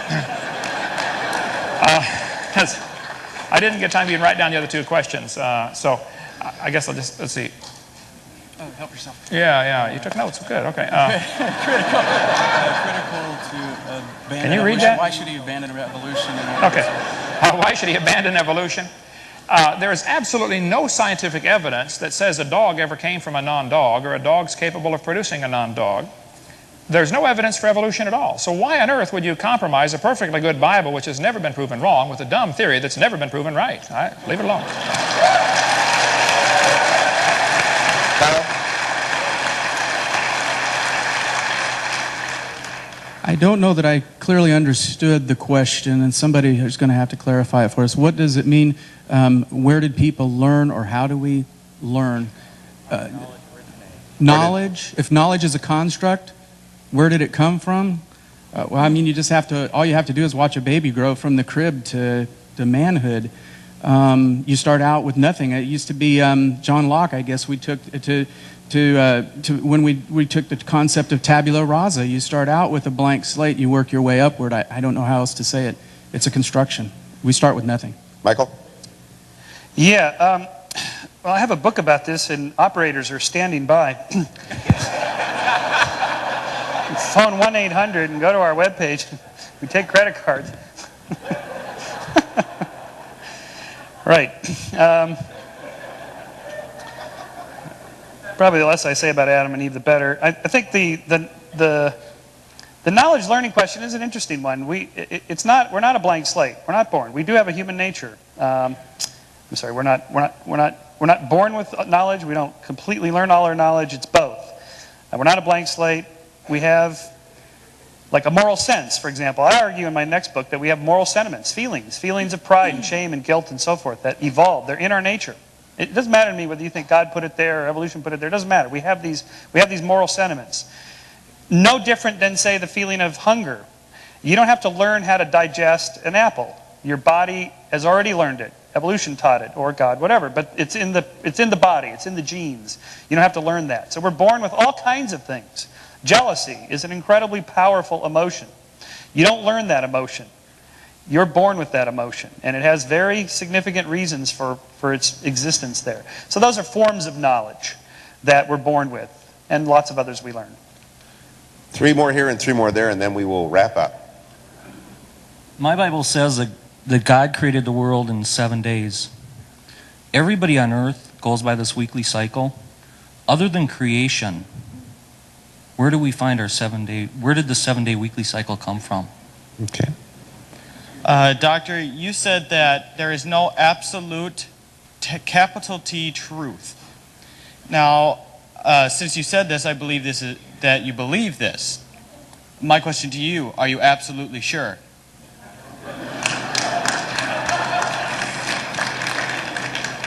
This is a pretty simple question, but what time frame did dinosaurs exist, and is there any evidence for that in the Bible? Dr. Hovind to the right. Okay, Mr. Shermer's statement about operators standing by is obviously me referring to my tapes out there. I'd like to point out.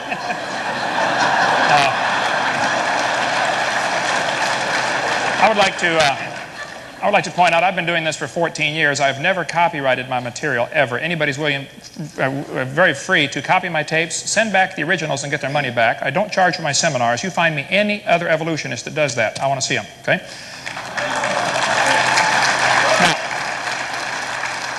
Where'd the 7-day week come from? I think the only answer is God created it in 6 days and he rested 1. I don't see any other answer to that. As far as dinosaurs, before the flood came, the Bible teaches the people used to live to be 900 years old.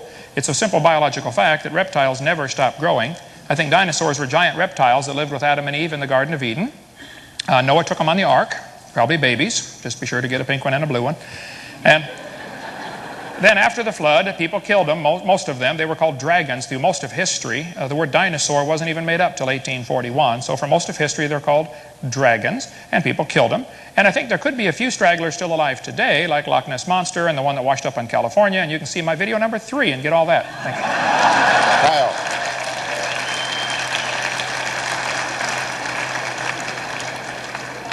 you. With regard to the 7-day week, I hope I'm clearly saying that I believe in 7 epochs. I just believe that they're longer than a 24-hour period of time. As far as the dinosaurs, our ministry teaches that there was a long period of time prior to the advent of man on the earth, which was, by the way, a miracle of God. It's not something that man did not evolve. He's not a separate creature. And the time period prior to man's advent here included many multiple species walking across the earth, including dinosaurs, and I have no concerns whatsoever that God could bring them to the earth and choose whatever means he chose to remove them from the earth. Michael. Yeah, there's nothing particularly special about 7-day weeks or 7-day cycles or whatever. There's lots and lots of versions of weeks throughout the last 6,000 years of recorded history. There's nothing sacred or special about 7 days. There's no 7-day biological cycle, for example. There's a 30-day, but I don't think that's biblical. Maybe it is. Am I certain that there are no certainties? Well, I'm not sure about that.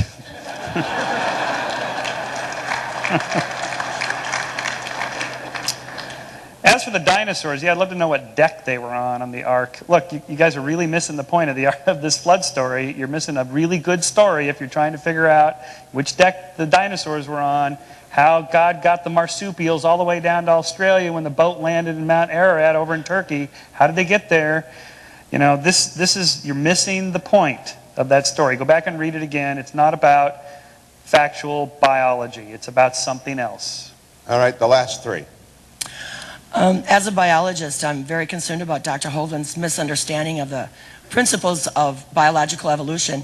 And since I can't make a statement, Dr. Shermer, can you explain to Dr. Hovind, there's 2 basic concepts that he isn't understanding. First of all, Getting close to the statement category. Okay, well, first of all, can you explain that mutation is not about getting better, it's about being advantageous to a changing environment. And from that, survival of the fittest is not what we're talking about, it's survival to reproduce. That would work for Jeopardy. That did. Okay. I wanted to thank the doctors for a great discussion. My question is for Dr. Hovind about the flood.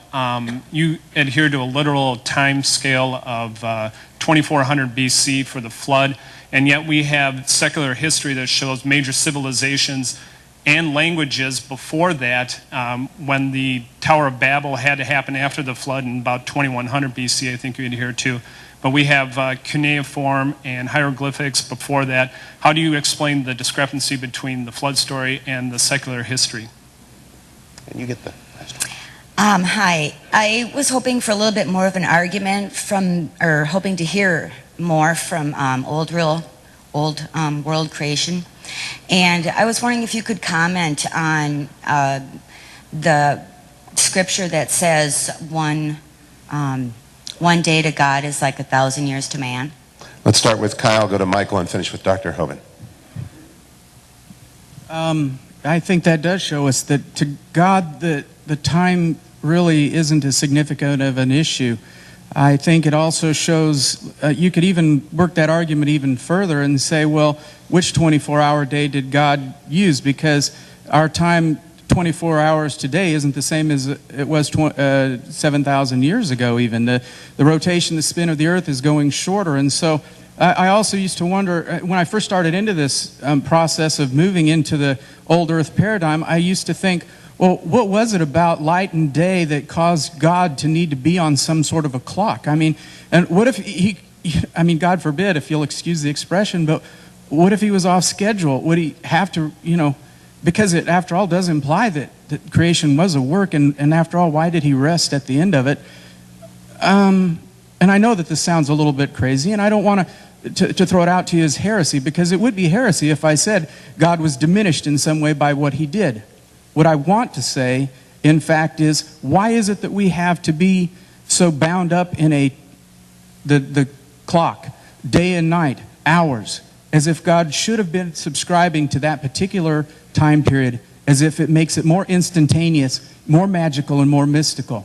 When I think we can say whether it he took it in 10 billion years or whether he did it in 5 minutes, all of what we see around us is an incredibly wonderful creation and couldn't have come about one iota of it by chance.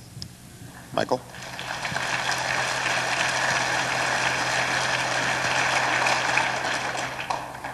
Michael Shermer? Me. Yeah, well, on the question of evolution, how does it work? Well, there's this misconception of the survival of the fittest. It's not fit as in physically fit or big or strong or fat. It's whatever it takes to get the genes into the next generation. Whoever leaves behind the most offspring that make it to the next generation, so on, wins.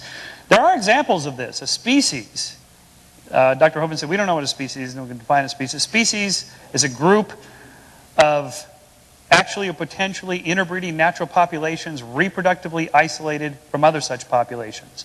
Whatever it takes to reproductively isolate two populations, a mountain range, a hotel chain, an aqueduct, an ocean, a river, whatever, they get separated. Through mutation, they change a little bit. Through natural selection, they change, variation, sex, and so on. Then if they get back, the river dries up and the populations overlap again. If they've changed too much, they can't interbreed anymore. They are now, by definition, separate species. That is the origin of species right there. We have observed it lots of times in our own lifetime. In the late 1800s, Australian wallabies were introduced into Hawaii. Now the Hawaiian wallabies can no longer interbreed, because they've tried, with Australian wallabies, because they've changed too much. New species. That's an example of evolution at work right there. Dr. Hovind? There's still wallabies. That doesn't prove they came from a rock. All right. I don't know. We're going to leave a lot of questions hanging here, which these things always do, okay? As far as marsupials to Australia, that's not a problem. The marsupials are less aggressive than most other mammals, and they would always be at the leading edge of the migration fringe. They're always pushed out of their territory by the more aggressive animals. And as the waters rising after the flood was over, the ice caps are melting. We covered all that in video number 6, by the way. They ended up trapped in Australia. That's not a problem at all. It beats the idea that marsupials came from a rock 4.6 billion years ago.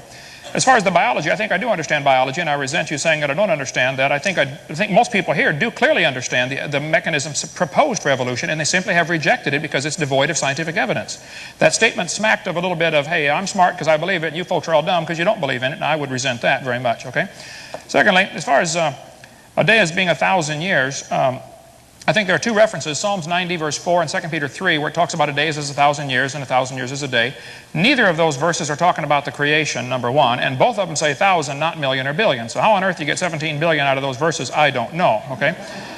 And as far as limiting God, I'm not the one who limits God. The idea, I think you're stuck on this idea that the earth is the universe is 17 billion years old, and we have to make the Bible say that somehow. You're the one limiting God. It's the silly evolution theory that's the current vogue. And if everybody would just come to my seminar, we would get them all straightened out on that. Now, is my time up? Is my time up? Yes. No, one more. Yeah. DrDino.com. The Bible says God gave them up. Psalms 81, He gave them up to their own lust. He gave them up. He gave them up. Romans 1. I think God gives up on people when they choose not to believe in God. Some people just simply don't like God. The Bible says God will send them strong delusion that they should believe a lie. And if you believe you came from a rock, you're believing a lie, okay? Evolution's been discredited years ago. There's no evidence for it except things that have been proven wrong. I don't say you are a liar. I hope I didn't say that tonight. But if you're teaching those particular things that have been proven wrong, then you would be. I don't know what you teach and what you don't. Evolution's a dying theory. It's on artificial life support, kept only alive from the religious zealots. He looks fine. Yep, he looks fine. Evolution is a dying religion, just like many false teachings have died hard, horrible deaths over the years. Evolution is no different. The only reason people haven't given up on this silly idea is because the only alternative is creation. All right, That Doctor. chaps their hide. I'd like you to join me in thanking our panel this evening.